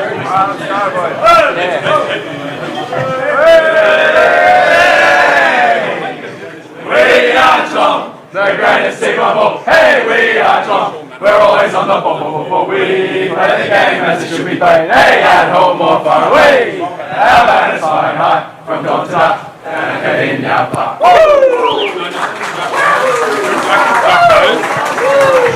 So 44-point winners Geelong tonight over the Bombers. We expected it, Stevie. The Bombers did actually mount a charge in that second half, which probably weren't expecting, but they made a contest of it, which was great to see. But in the end, it was the Cats by 44 points. This is the Triple M Amy review. When clangers happen, it's lucky you're with Amy. Stevie, what do you make of the result? The volume's just gone right up in my ear. But I thought Geelong was slow to get started, but then they kicked away and were quite damaging. But in that third quarter, it was credit to the Bombers. They really come back and had a crack and almost looked like they were right back in the contest to potentially win it. But then Geelong were just too good in the end, found a way to respond and finish off the game quite well. Okay, this is interesting. So normally we do chat to one of the players straight after the game, but they've been whisked away to a meeting and I have absolutely no idea how long they're going to be in there. I just get the idea that maybe Chris Scott wasn't too pleased with that performance. I can tell you from his body language and knowing him quite well and playing under him for a number of years, he does not look happy at all. So I reckon he'd be getting him into the rooms and saying, look, we've had a good win. Let's make sure we say the right things in the media. We've got a good break to make sure we're ready for our next game. But we shouldn't get carried away with this performance because they should have won by a lot more. They've got 2 more games and they're against bottom 8 sides. Is that the kind of running that they want towards finals? Not necessarily. Sometimes you like to have a couple of tough games leading into big finals just to make sure you're match hardened against good opposition and you're in the right habits to play the right way. And tonight they were far from ruthless. I thought their pressure was good early, but to allow Essendon to get back into this contest just showed that they sort of switched off a little bit defensively. So we're just waiting for the Cats to come back out of the meeting. They've just shut the door. You'd love to be a fly on the wall to hear exactly what Chris Scott has got to say. We're going to be talking to Sean Manor for Bob Jane T-Marts, but we're going to have to wait. We don't have no idea how long they're going to be in there. So while we wait, why don't we... have you got your votes? Have you got your triple MVP award votes? Or would you prefer to go to the Macca's I'm Loving It moment? You know what? You get yourself sorted. I've got the votes. Okay, let's go to the votes. Let's go to the votes. So... one vote tonight I've given to Mark Blitzav. So he's pushed forward in the last month. I thought he took a couple of really nice contested grabs, was able to hit the scoreboard, set them up, pinch hitted in the ruck and was quite good in there also around the clearances. 2 votes tonight goes to Brian Myers. I thought he was covering the ground as well as anyone. He was kicking the ball beautifully, setting up teammates. He had the game high 11 score involvements. And 3 votes goes to Bailey Smith. I thought his first half was fantastic. Talk about running power. He was absolutely running on top of the ground and using the footy going inside 50 really well. He finished with the 3 goal assists. Yeah, he was excellent, was Bailey Smith. He started absolutely on fire and just kept it going throughout the match. Jeremy Cameron, 4 goals, 5. So he certainly could have had more and just edged a little bit closer to that ton. Probably a couple of junk time goals in there. There was a free kick in there that probably wasn't there. Very but dubious. Doesn't matter how you get them though. He's about 20 goals off the ton though. Yeah, I think it was one of those nights where he just didn't convert those opportunities. I might have even mozzed him during the call and said just how good he was going in front of goal. He'd kicked something like 26 goals, 3 in the previous month of footy, and then after that I think he kicked about 1 goal 4 or 1 goal 5 during the match. So not his best performance, but you still got to keep chipping away if you want to kick 100, and you've got to make sure you get onto a few of those cheap ones late to make sure you're getting up towards that 100 in 3 or 4 games' time. I think you said pre-game that between Neil and Cameron they were going to kick 16 goals. The Cats actually fell short. The Cats as a team only kicked 15. So, look, I don't want to harp on about it, but it's okay. It's okay. You're allowed to say that because I came here thinking that this was going to be an absolute bloodbath, as everyone in the stands would have been thinking pre-match. We walked down the streets today in Geelong and everyone was asking the question, how many is Jezza going to kick? And I just thought, okay, so maybe a bit of time might go into Jezza.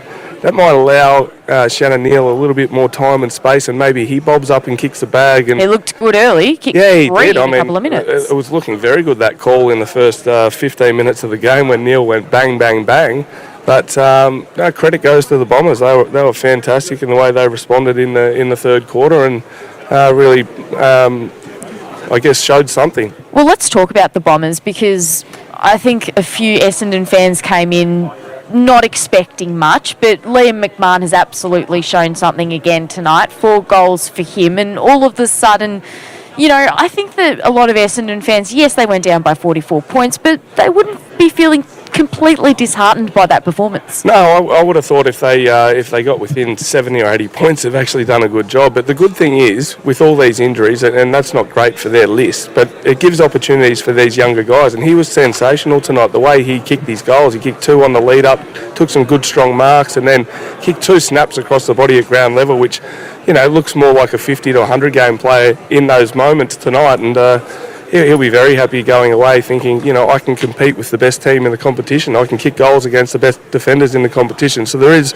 room for growth there, but it is challenging times, as we know. Yeah, you've got to feel for Brad Scott. Obviously, his hands are quite tied. Of course, what we probably didn't mention much heading into this one is that the Twins were going head-to-head, and you just wonder what the dinner would be like between those two after today. We're still waiting for the Cats. They're currently locked away in a meeting. Chris Scott, we have decided, is very unhappy with that performance, with that 44-point win. For Bob Jane T-Marts, we are going to be speaking, we were supposed to be speaking to Sean Manor, but if they don't come out soon, we might run out of time. The broadcasters, I'm just watching, they're actually interviewing Essendon players, so that's the kind of point that we're at. But this is, you know, a storyline in itself, the fact that Chris Scott wasn't necessarily pleased with what he saw out there today. There was one well, there were several shining moments for the Cats because they picked up when they needed to.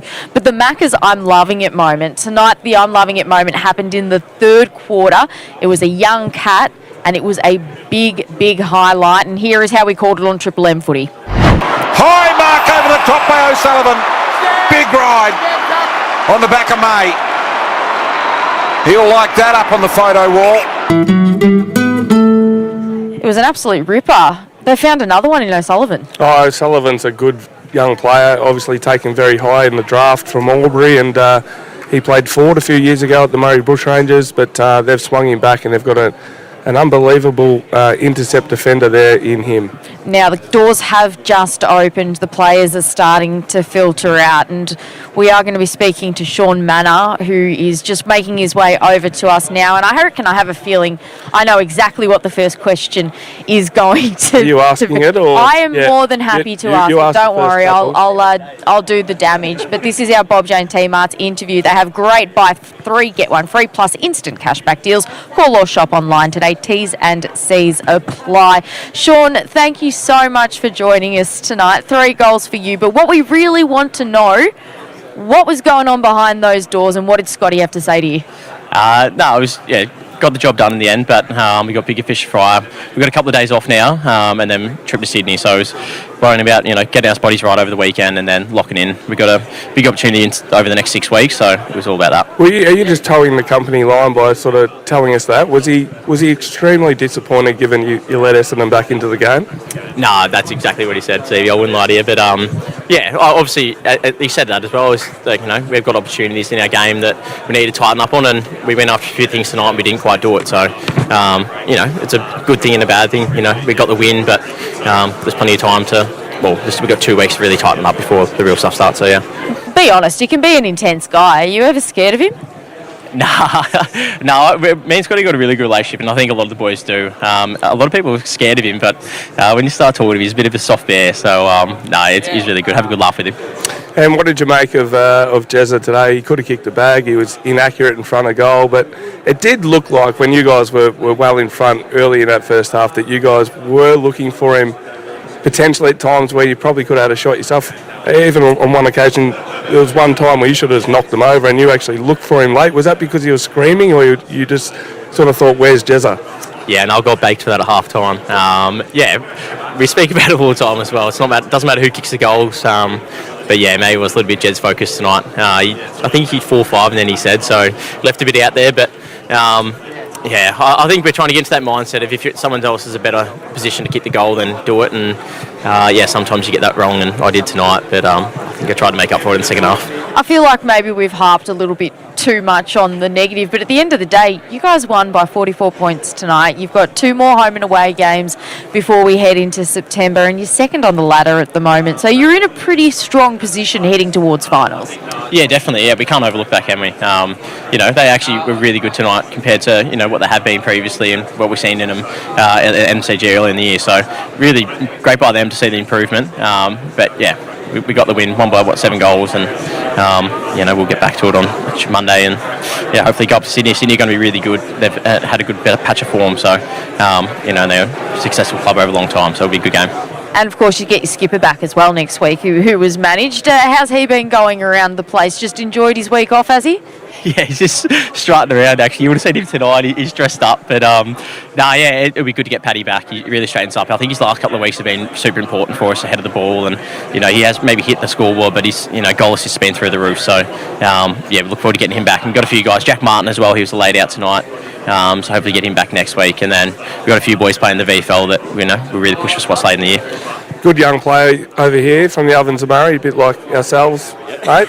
What did you make of his hanger today, Connor O'Sullivan? He hasn't stopped talking about it, but no, he was genuinely incredible tonight. I don't know how many inset marks he took, but it'll be 6 or 7. But he's really flourished, hasn't he, throughout the season gone on. He started really well, and then had a bit of a patch where some big key forwards can get a hold of him. But I think he's been super in the way he's bounced back, and he's learned a lot. So he's not one for craft, but he's actually been putting in recently. So that might be a bit of a way he's turned his form around, and he's going to be an absolute star in the future. So I think he can do whatever he wants.